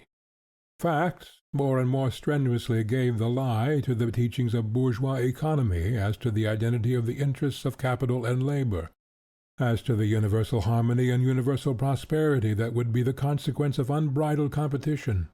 All these things could no longer be ignored, any more than the French and English socialism, which was their theoretical, though very imperfect expression. But the old idealist conception of history, which was not yet dislodged, knew nothing of class struggles based upon economic interests, knew nothing of economic interests. Production and all economic relations appeared in it only as incidental, subordinate elements in the history of civilization. The new facts made imperative a new examination of all past history. Then it was seen that all past history, with the exception of its primitive stages, was the history of class struggles, that these warring classes of society are always the product of the modes of production and of exchange, in a word, of the economic conditions of their time, that the economic structure of society always furnishes the real basis, starting from which we can alone work out the ultimate explanation of the whole superstructure of juridical and political institutions, as well as of the religious, philosophical, and other ideas of a given historical period. Hegel had freed history from metaphysics. He had made it dialectic. But his conception of history was essentially idealistic. But now idealism was driven from its last refuge, the philosophy of history. Now a materialistic treatment of history was propounded, and a method found of explaining man's knowing by his being, instead of, as heretofore, his being by his knowing. From that time forward, Socialism was no longer an accidental discovery of this or that ingenious brain, but the necessary outcome of the struggle between two historically developed classes, the proletariat and the bourgeoisie. Its task was no longer to manufacture a system of society as perfect as possible, but to examine the historico-economic succession of events from which these classes and their antagonism had of necessity sprung, and to discover in the economic conditions thus created the means of ending the conflict. But the socialism of earlier days was as incompatible with this materialistic conception as the conception of nature of the French materialists was with dialectics and modern natural science. The socialism of earlier days certainly criticized the existing capitalistic mode of production and its consequences, but it could not explain them, and therefore could not get the mastery of them. It could only simply reject them as bad. The more strongly this earlier socialism denounced the exploitation of the working class, inevitable under capitalism, the less able was it clearly to show in what this exploitation consisted and how it arose. But for this it was necessary: 1. To present the capitalistic method of production in its historical connection and its inevitableness during a particular historical period, and therefore also to present its inevitable downfall; and 2. To lay bare its essential character, which was still a secret. This was done by the discovery of surplus value. It was shown that the appropriation of unpaid labor is the basis of the capitalist mode of production, and of the exploitation of the worker that occurs under it. That even if the capitalist buys the labor power of his labor at its full value as a commodity on the market, he yet extracts more value from it than he paid for, and that in the ultimate analysis this surplus value forms those sums of value from which are heaped up the constantly increasing masses of capital in the hands of the possessing classes. The genesis of capitalist production and the production of capital were both explained. These two great discoveries, the materialist conception of history and the revelation of the secret of capitalistic production through surplus value, we owe to Marx. With these discoveries, socialism became a science. The next thing was to work out all its details and relations. End of Chapter 2. Chapter 3. The materialist conception of history starts from the proposition that the production of the means to support human life, and next to production the exchange of things produced, is the basis of all social structure. That in every society that has appeared in history, the manner in which wealth is distributed and society divided into classes or orders is dependent upon what is produced, how it is produced, and how the products are exchanged.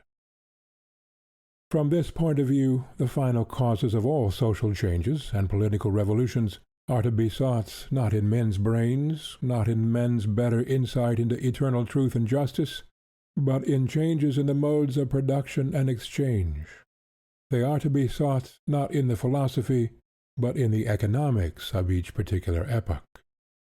The growing perception that existing social institutions are unreasonable and unjust, that reason has become unreason and right wrong, is only proof that in the modes of production and exchange changes have silently taken place, with which the social order, adapted to earlier economic conditions, is no longer in keeping. From this it also follows that the means of getting rid of the incongruities that have been brought to light must also be present, in a more or less developed condition, within the changed modes of production themselves. These means are not to be invented by deduction from fundamental principles, but are to be discovered in the stubborn facts of the existing system of production. What is, then, the position of modern Socialism in this connection? The present structure of society, this is now pretty generally conceded, is the creation of the ruling class of today, of the bourgeoisie. The mode of production peculiar to the bourgeoisie, known since Marx as the capitalist mode of production, was incompatible with the feudal system, with the privileges it conferred upon individuals, entire social ranks, and local corporations, as well as the hereditary ties of subordination which constituted the framework of its social organization. The bourgeoisie broke up the feudal system, and built upon its ruins the capitalist order of society, the kingdom of free competition, of personal liberty, of the equality before the law of all commodity owners, of all the rest of the capitalist blessings. Thenceforward the capitalist mode of production could develop in freedom. Since steam machinery and the making of machines by machinery transformed the older manufacture into modern industry, the productive forces evolved under the guidance of the bourgeoisie developed with a rapidity and in a degree unheard of before. But just as the older manufacture in its time and handicraft, becoming more developed under its influence, had come into collision with the feudal trammels of the guilds, so now modern industry, in its more complete development, comes into collision with the bounds within which the capitalistic mode of production holds it confined. The new productive forces have already outgrown the capitalist mode of using them, and this conflict between productive forces and modes of production is not a conflict engendered in the mind of man like that between original sin and divine justice.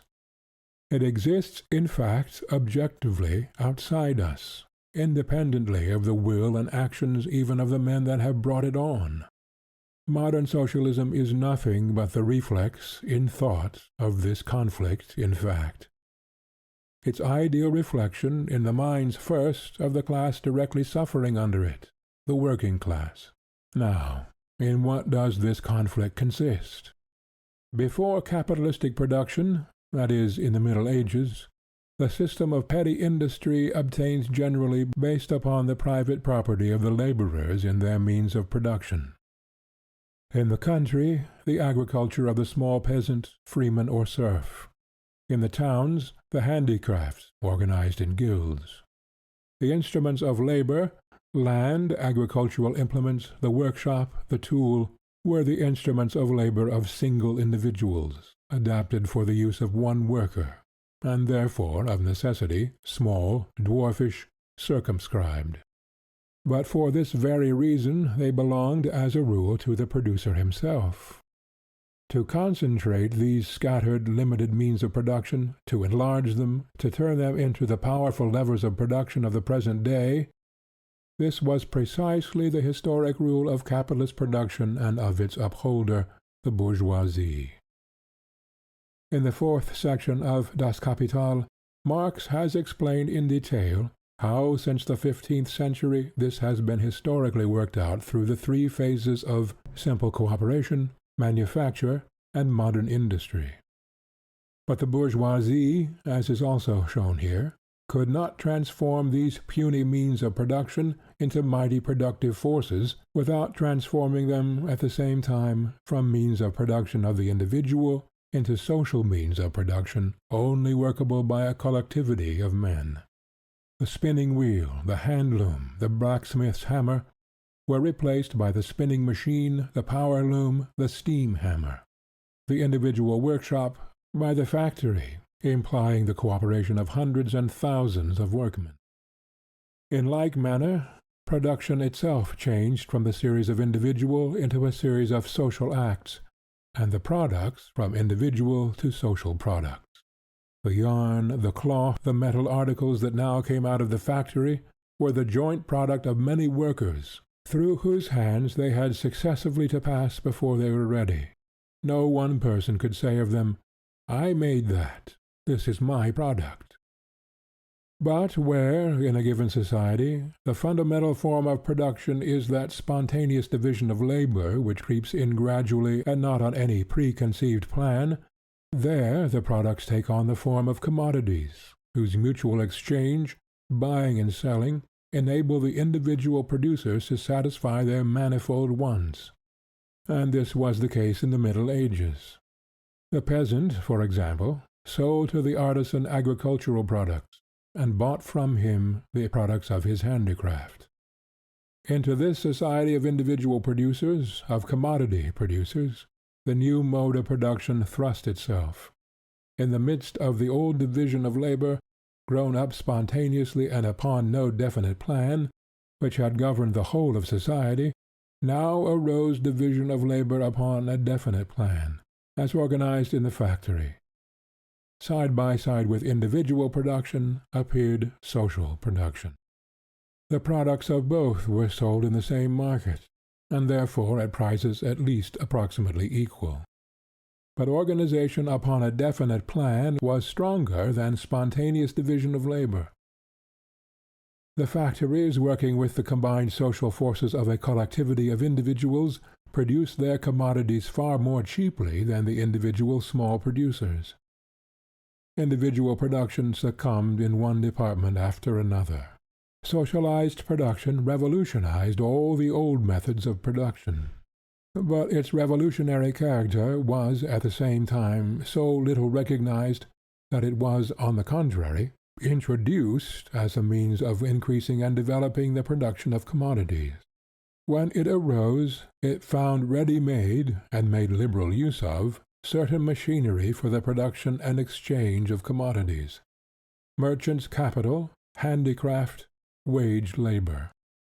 Socialized production thus introducing itself as a new form of the production of commodities, it was a matter of course that under it the old forms of appropriation remained in full swing, and were applied to its products as well. In the medieval stage of evolution of the production of commodities, the question as to the owner of the product of labor could not arise. The individual producer, as a rule, had, from raw material belonging to himself, and generally his own handiwork, produced it with his own tools, by the labor of his own hands or of his family. There was no need for him to appropriate the new product. It belonged wholly to him, as a matter of course. His property in the product was therefore based upon his own labor. Even where external help was used, this was as a rule of little importance, and very generally was compensated by something other than wages. The apprentices and journeymen of the guilds worked less for board and wages than for education, in order that they might become master craftsmen themselves. Then came the concentration of the means of production and of the producers in large workshops and manufactories, their transformation into actual socialized means of production and socialized producers. But the socialized producers and means of production and their products were still treated, after this change, just as they had been before, that is, as the means of production and the products of individuals. Hitherto, the owner of the instruments of labor had himself appropriated the product, because, as a rule, it was his own product, and the assistance of others was the exception. Now the owner of the instruments of labor always appropriated to himself the product, although it was no longer his product, but exclusively the product of the labor of others. Thus the products now produced socially were not appropriated by those who had actually set in motion the means of production and actually produced the commodities, but by the capitalists. The means of production and production itself had become in essence socialized. But they were subjected to a form of appropriation which presupposes the private production of individuals, under which, therefore, everyone owns his own product and brings it to market. The mode of production is subjected to this form of appropriation, although it abolishes the conditions upon which the latter rests. This contradiction, which gives to the new mode of production its capitalistic character, contains the germ of the whole of the social antagonisms of today. The greater the mastery obtained by the new mode of production over all important fields of production and in all manufacturing countries, the more it reduced individual production to an insignificant residuum, the more clearly was brought out the incompatibility of socialized production with capitalistic appropriation. The first capitalists found, as we have said, alongside of other forms of labor, wage labor ready-made for them on the market. But it was exceptional, complementary, accessory, transitory wage labor. The agricultural laborer, though on occasion he hired himself out for the day, had a few acres of his own land on which he could at all events live at a pinch. The guilds were so organized that the journeyman of today became the master of tomorrow. But all this changed as soon as the means of production became socialized and concentrated in the hands of capitalists. The means of production, as well as the product of the individual producer, became more and more worthless. There was nothing left for him but to turn wage worker under the capitalist. Wage labor, aforetime the exception and accessory, now became the rule and basis of all production. Aforetime complementary, it now became the sole remaining function of the worker. The wage worker for a time became a wage worker for life. The number of these permanent wage workers was further enormously increased by the breaking up of the feudal system that occurred at the same time, by the disbanding of the retainers of the feudal lords, the eviction of the peasants from their homesteads, etc. The separation was made complete between the means of production concentrated in the hands of the capitalists on the one side, and the producers, possessing nothing but their labor power, on the other. The contradiction between socialized production and capitalistic appropriation manifested itself as the antagonism of proletariat and bourgeoisie.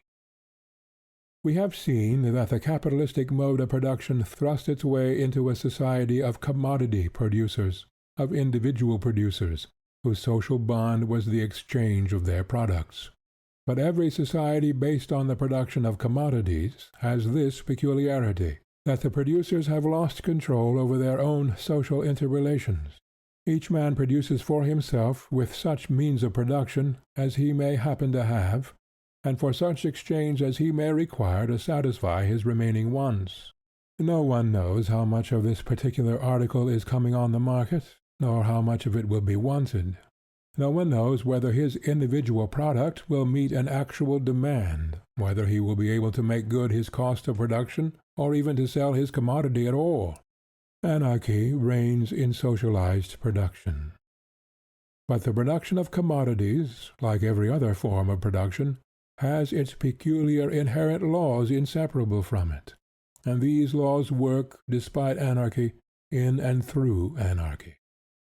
They reveal themselves in the only persistent form of social interrelations, that is, in exchange, and here they affect the individual producers as compulsory laws of competition. They are, at first, unknown to these producers themselves, and have to be discovered by them gradually and as the result of experience. They work themselves out, therefore, independently of the producers and in antagonism to them, as inexorable natural laws of their particular form of production. The product governs the producers. In medieval society, especially in the earlier centuries, production was essentially directed towards satisfying the wants of the individual.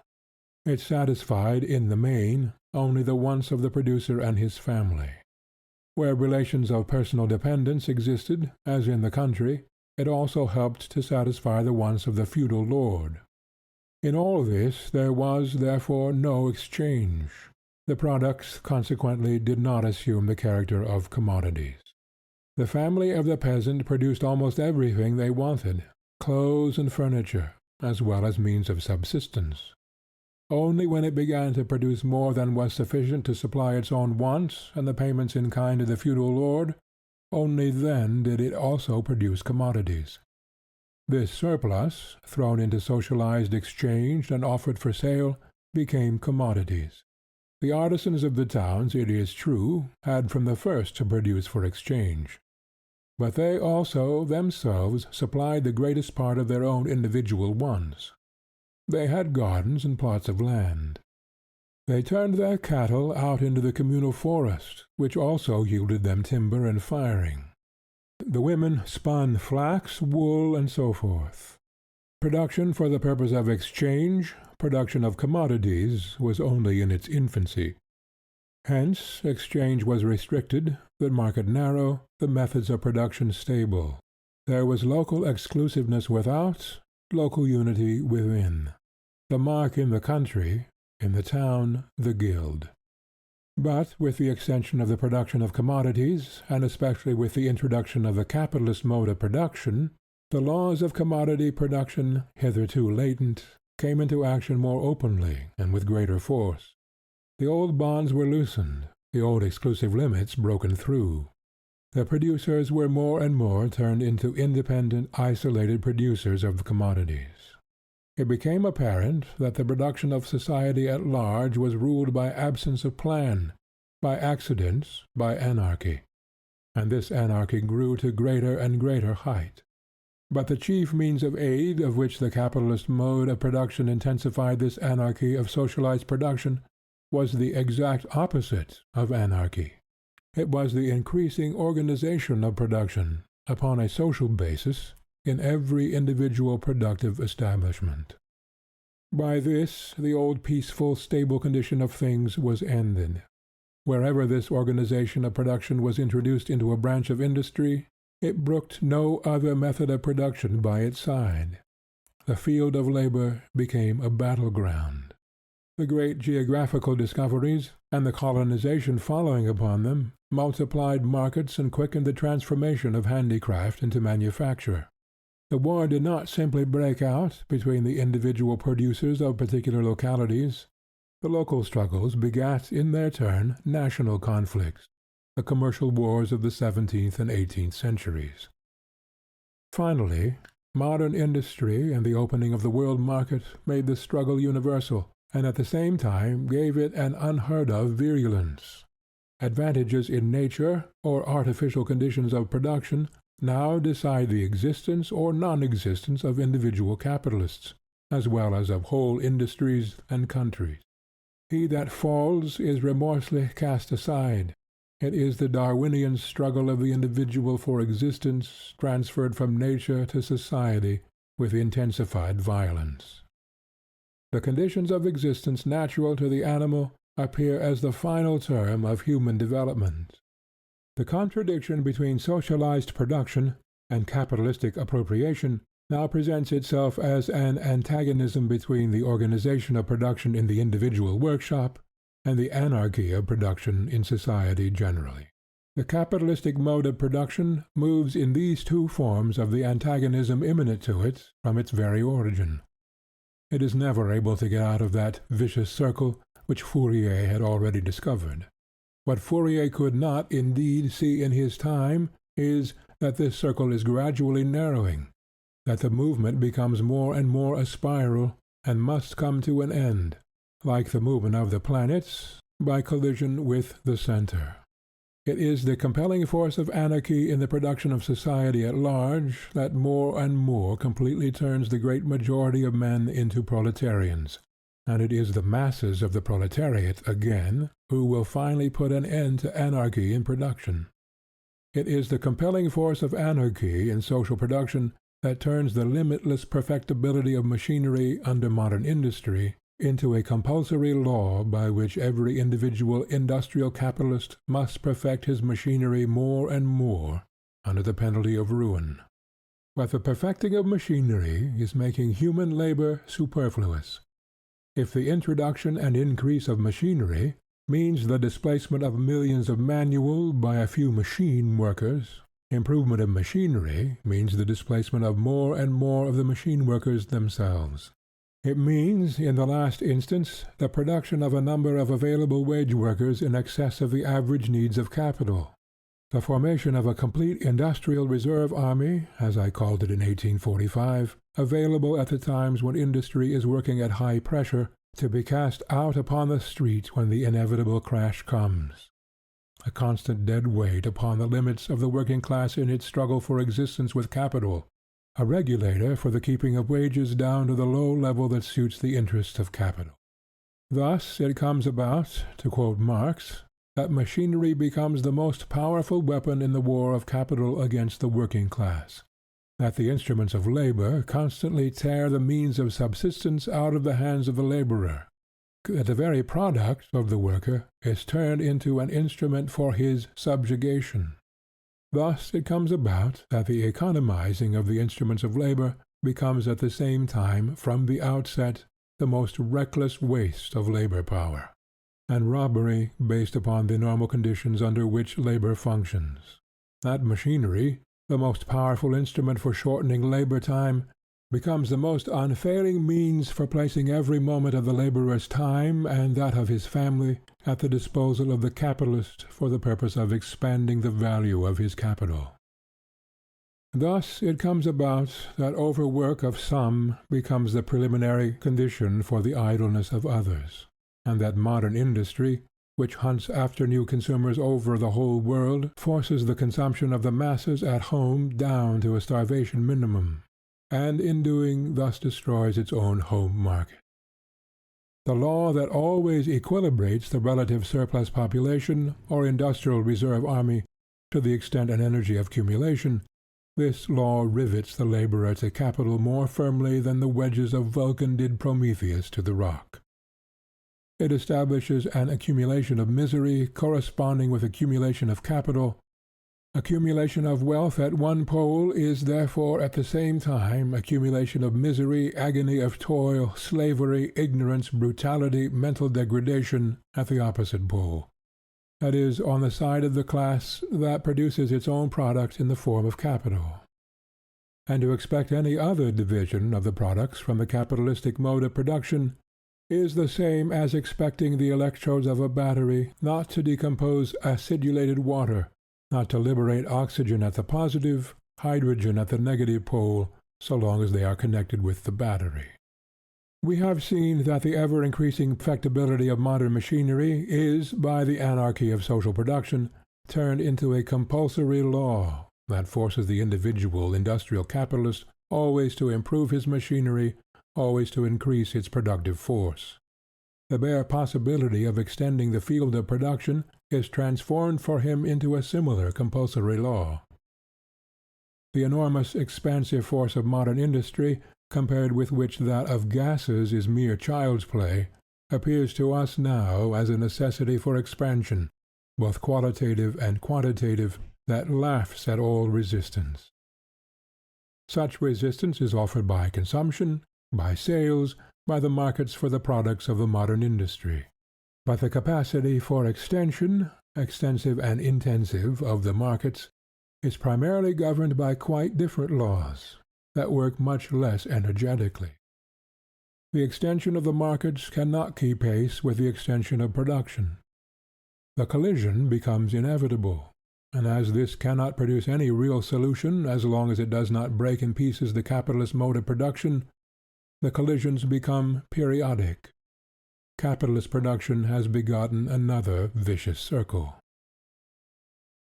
As a matter of fact, since 1825, when the first general crisis broke out, the whole industrial and commercial world, production and exchange among all civilized people and their more or less barbaric hangers-on, are thrown out of joint about once every 10 years.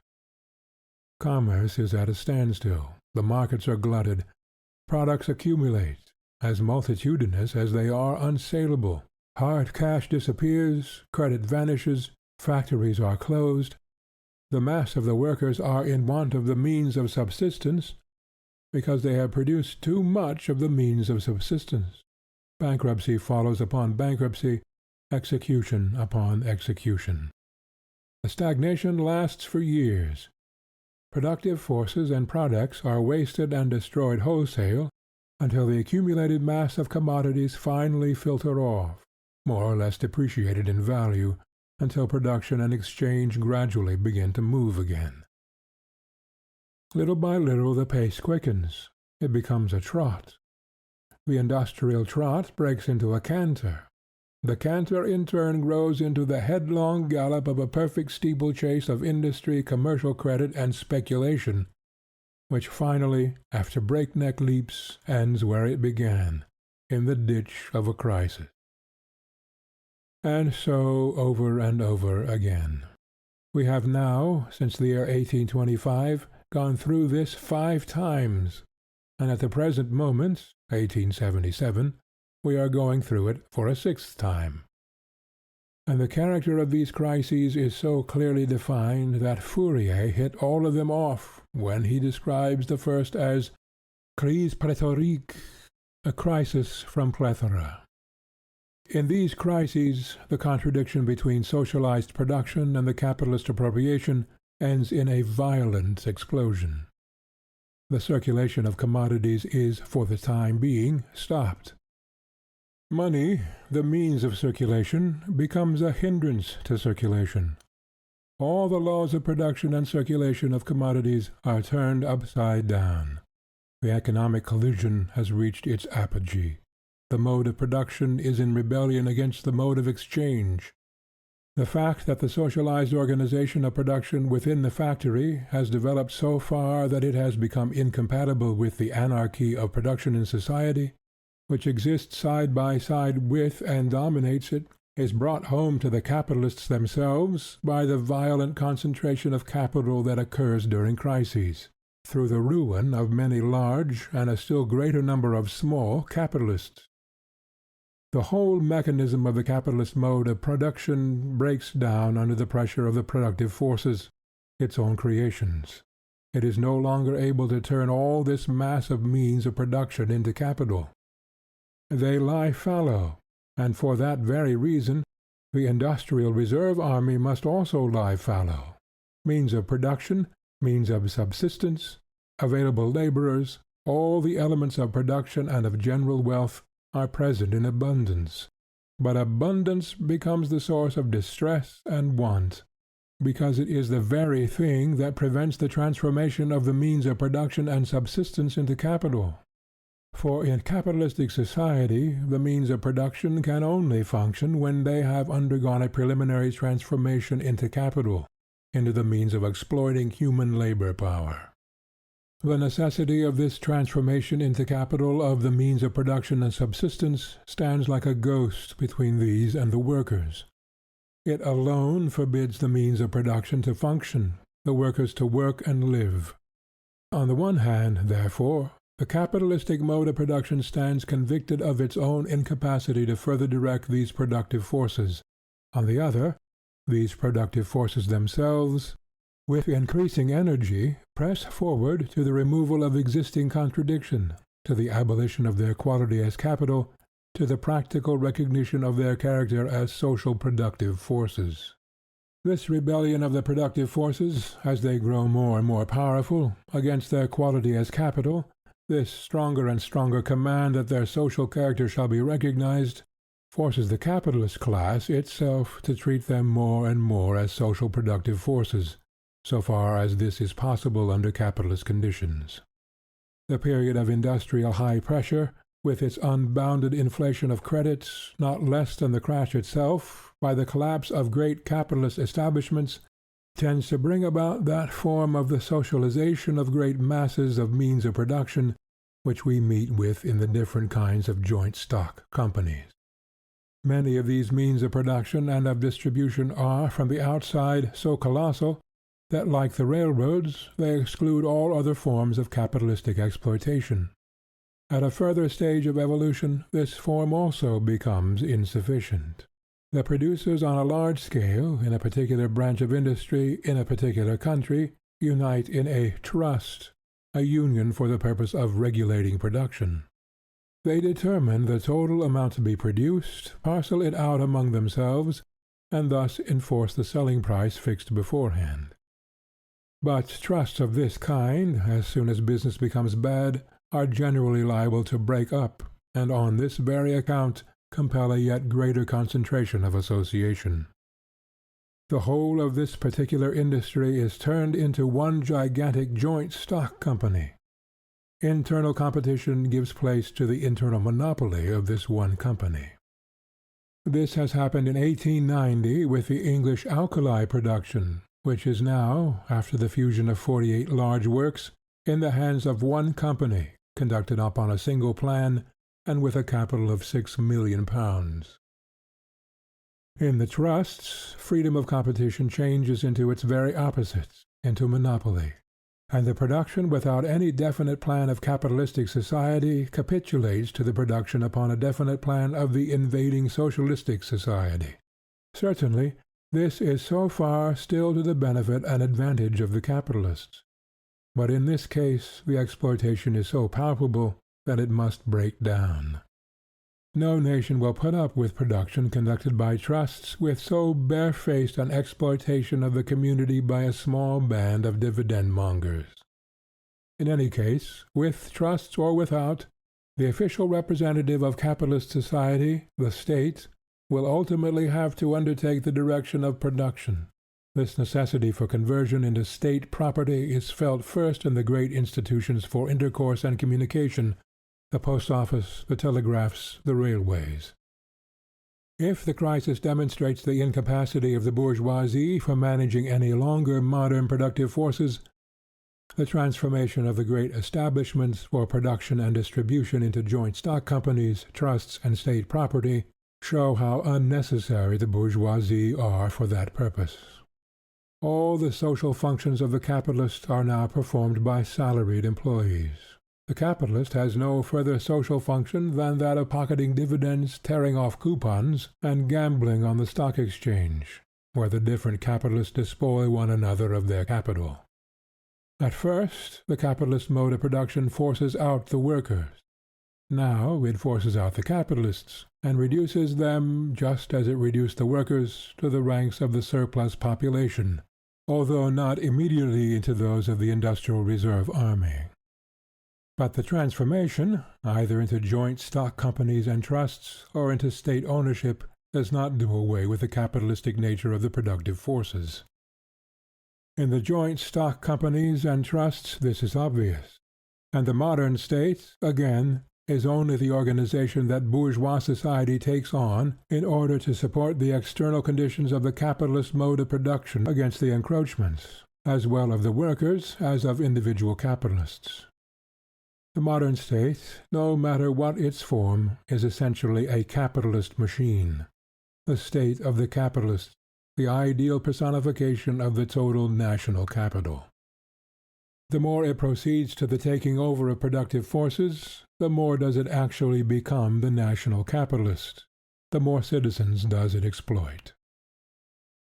The workers remain wage workers, proletarians. The capitalist relation is not done away with. It is rather brought to a head. But brought to a head, it topples over. State ownership of the productive forces is not the solution of the conflict, but concealed within it are the technical conditions that form the elements of that solution.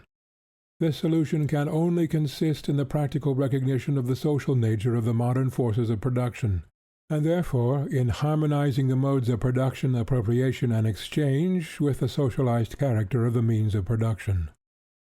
And this can only come about by society openly and directly taking positions of the productive forces which have outgrown all control except that of society as a whole.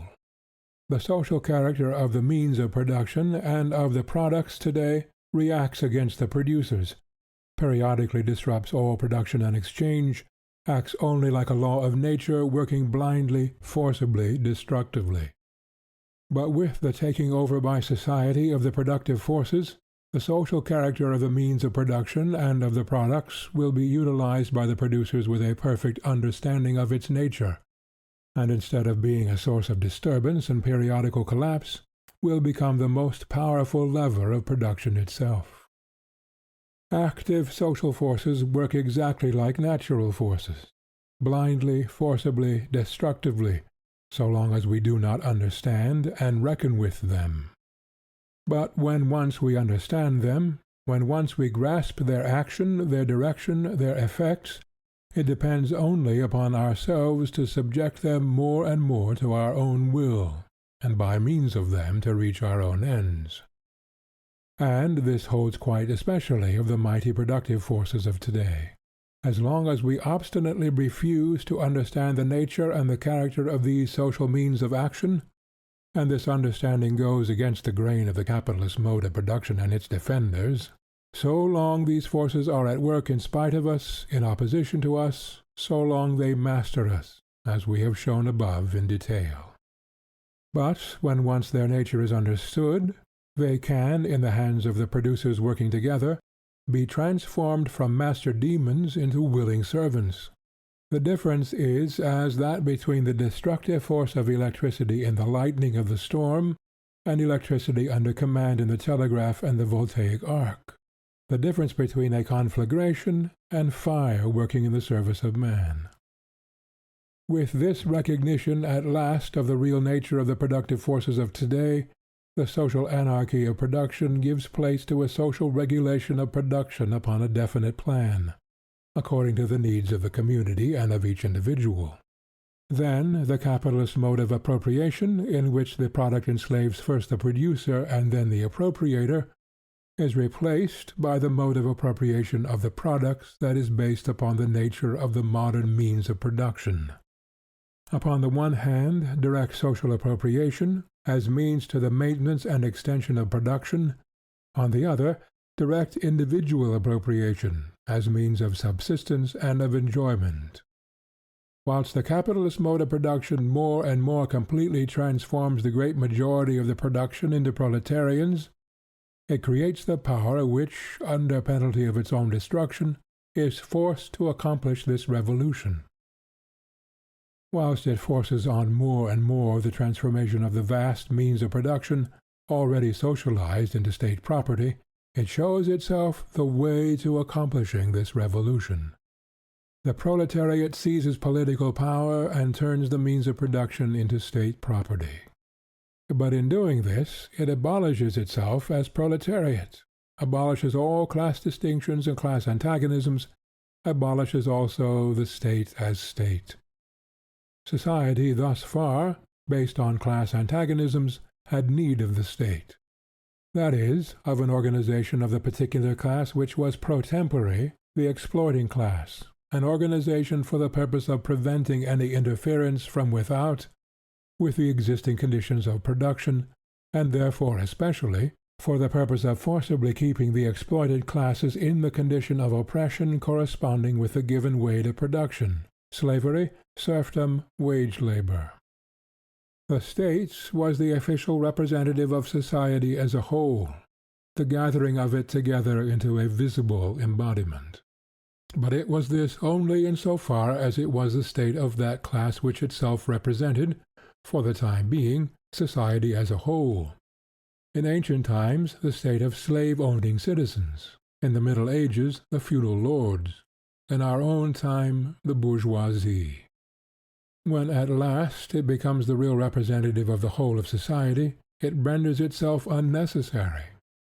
As soon as there is no longer any social class to be held in subjection, as soon as class rule and the individual struggle for existence, based on our present anarchy in production, with the collisions of excesses arising from these, are removed, nothing more remains to be repressed, and a special repressive force, a state, is no longer necessary. The first act by virtue of which the state really constitutes itself the representative of the whole of society, the taking possession of the means of production in the name of society, this is at the same time its last independent act as a state. State interference in social relations becomes, in one domain after another, superfluous, and then dies out of itself. The government of persons is replaced by the administration of things, and by the conduct of processes of production. The state is not abolished, it dies out. This gives a measure of the value of the phrase "a free state," both as to its justifiable use at times by agitators, and as to its ultimate scientific insufficiency, and also for the demands of the so-called anarchists for the abolition of the state out of hand. Since the historical appearance of the capitalist mode of production, the appropriation by society of all the means of production has often been dreamed of, more or less vaguely, by individuals as well as by sects, as the ideal of the future. But it could become possible, could become a historical necessity, only when the actual conditions of its realization were there. Like every other social advance, it becomes practicable, not by men understanding that the existence of classes is in contradiction to justice, equality, etc., not by the mere willingness to abolish these classes, but by virtue of certain new economic conditions. The separation of society into an exploiting and an exploited class, a ruling and an oppressed class, was the necessary consequence of the deficient and restricted development of production in former times. So long as the total social labor only yields a produce which but slightly exceeds that barely necessary for the existence of all, so long, therefore, as labor engages all or almost all the time of the great majority of the members of society, so long of necessity this society is divided into classes. Side by side with the great majority, exclusively bond-slaves to labor, arises a class freed from directly productive labor, which looks after the general affairs of society. The direction of labor, state business, law, science, arts, etc. It is, therefore, the law of division of labor that lies at the basis of the division into classes. But this does not prevent this division into classes from being carried out by means of violence and robbery, trickery and fraud. It does not prevent the ruling class, once having the upper hand, from consolidating its power at the expense of the working class, from turning their social leadership into an intensified exploitation of the masses. But if, upon this showing, division into classes has a certain historical justification, it has this only for a given period, only under given social conditions. It was based upon the insufficiency of production. It will be swept away by the complete development of modern productive forces. And, in fact, the abolition of classes in society presupposes a degree of historical evolution, at which the existence, not simply of this or that particular ruling class, but of any ruling class at all, and therefore the existence of class distinction itself has become an obsolete anachronism. It presupposes, therefore, the development of production carried out to a degree at which appropriation of the means of production and of the products, and with this of political domination, of the monopoly of culture, and of intellectual leadership by a particular class of society, has become not only superfluous, but economically, politically, intellectually, a hindrance to development. This point is now reached. Their political and intellectual bankruptcy is scarcely any longer a secret to the bourgeoisie themselves. Their economic bankruptcy recurs regularly every 10 years. In every crisis, society is suffocated beneath the weight of its own productive forces and products, which it cannot use, and stands helpless face to face with the absurd contradiction that the producers have nothing to consume, because consumers are wanting. The expansive force of the means of production bursts the bonds that the capitalist mode of production had imposed upon them. Their deliverance from these bonds is the one precondition for an unbroken, constantly accelerated development of the productive forces, and therewith for a practically unlimited increase of production itself. Nor is this all. The socialized appropriation of the means of production does away not only with the present artificial restrictions upon production, but also with the positive waste and devastation of productive forces and products that are at the present time the inevitable concomitants of production, and that reach their heights in the crises. Further, it sets free for the community at large a mass of means of production and of products, by doing away with the senseless extravagance of the ruling classes of today, and their political representatives. The possibility of securing for every member of society, by means of socialized production, an existence not only fully sufficient materially, and becoming day by day more full, but an existence guaranteeing to all the free development and exercise of their physical and mental faculties. This possibility is now for the first time here. but it is here. With the seizing of the means of production by society, production of commodities is done away with, and, simultaneously, the mastery of the product over its production. Anarchy in social production is replaced by systematic, definitive organization. That struggle for the individual existence disappears. Then, for the first time, man, in a certain sense, is finally marked off from the rest of the animal kingdom, and emerges from mere animal conditions of existence into really human ones. The whole sphere of the conditions of life which environ man, and which have hitherto ruled man, now comes under the dominion and control of man, who for the first time becomes the real, conscious lord of nature, because he has now become the master of his own social organization. The laws of his own social action, hitherto standing face to face with man as laws of nature foreign to and dominating him, will then be used with full understanding, and so mastered by him. Man's own social organization, hitherto confronting him as a necessity imposed by nature and history, now becomes the result of his own free action. The extraneous objective forces that have hitherto governed history pass under the control of man himself. Only from that time will man himself more and more consciously make his own history. Only from that time will the social causes set in movement by him have, in the main and in the constantly growing measure, the results intended by him. It is the ascent of man from the kingdom of necessity to the kingdom of freedom. Let us briefly sum up our sketch of historical evolution. 1. Medieval society.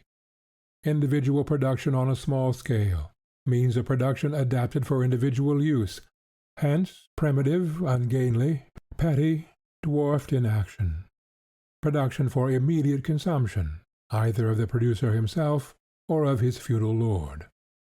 Only where an excess of production over this consumption occurs is such excess offered for sale, enters into exchange. Production of commodities, therefore, only in its infancy. But already it contains within itself an embryo, anarchy in the production of society at large. 2. Capitalist revolution. Transformation of industry, at first by means of simple cooperation and manufacture. Concentration of the means of production, hitherto scattered, into great workshops. As a consequence, their transformation from individual to social means of production. A transformation which does not, on the whole, affect the form of exchange. The old forms of appropriation remain in force. The capitalist appears. In his capacity as owner of the means of production, he also appropriates the products and turns them into commodities. Production has become a social act. Exchange and appropriation continue to be individual acts, the acts of individuals. The social product is appropriated by the individual capitalist.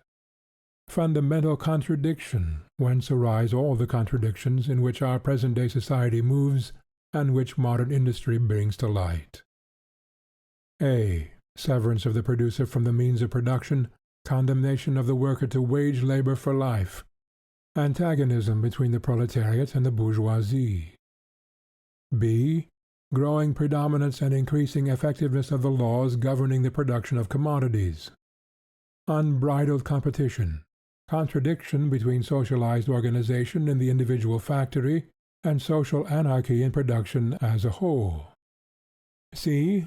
On the other hand, perfecting of machinery, made by competition compulsory for each individual manufacturer, and complemented by a constantly growing displacement of laborers. Industrial reserve army. On the other hand, unlimited extension of production, also compulsory under competition for every manufacturer.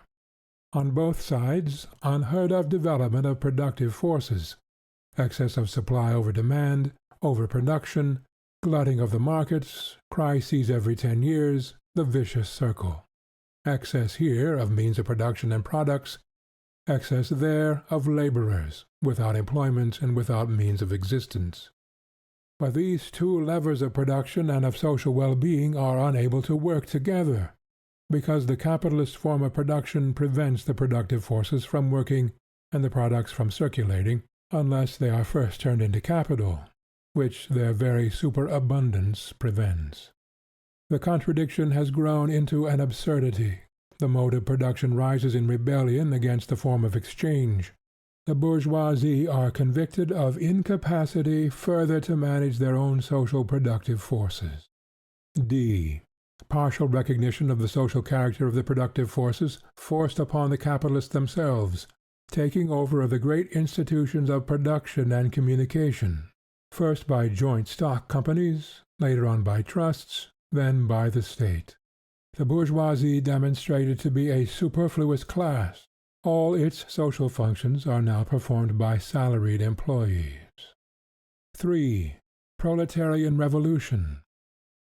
Solution of the contradictions. The proletariat seizes the public power, and by means of this transforms the socialized means of production, slipping from the hands of the bourgeoisie into public property.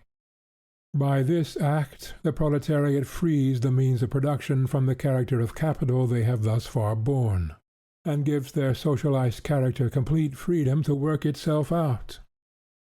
Socialized production upon a predetermined plan becomes henceforth possible. The development of production makes the existence of different classes of society thenceforth an anachronism. In proportion as anarchy in social production vanishes, the political authority of the state dies out. Man, at last the master of his own form of social organization, becomes at the same time the lord over nature, his own master free. To accomplish this act of universal emancipation is the historical mission of the modern proletariat. To thoroughly comprehend the historical conditions, and thus the very nature of this act, to impart to the now oppressed proletarian class a full knowledge of the conditions and of the meaning of the momentous act it is called upon to accomplish, this is the task of the theoretical expression of the proletarian movement, scientific socialism. End of Chapter 3. End of Socialism, Utopian and Scientific.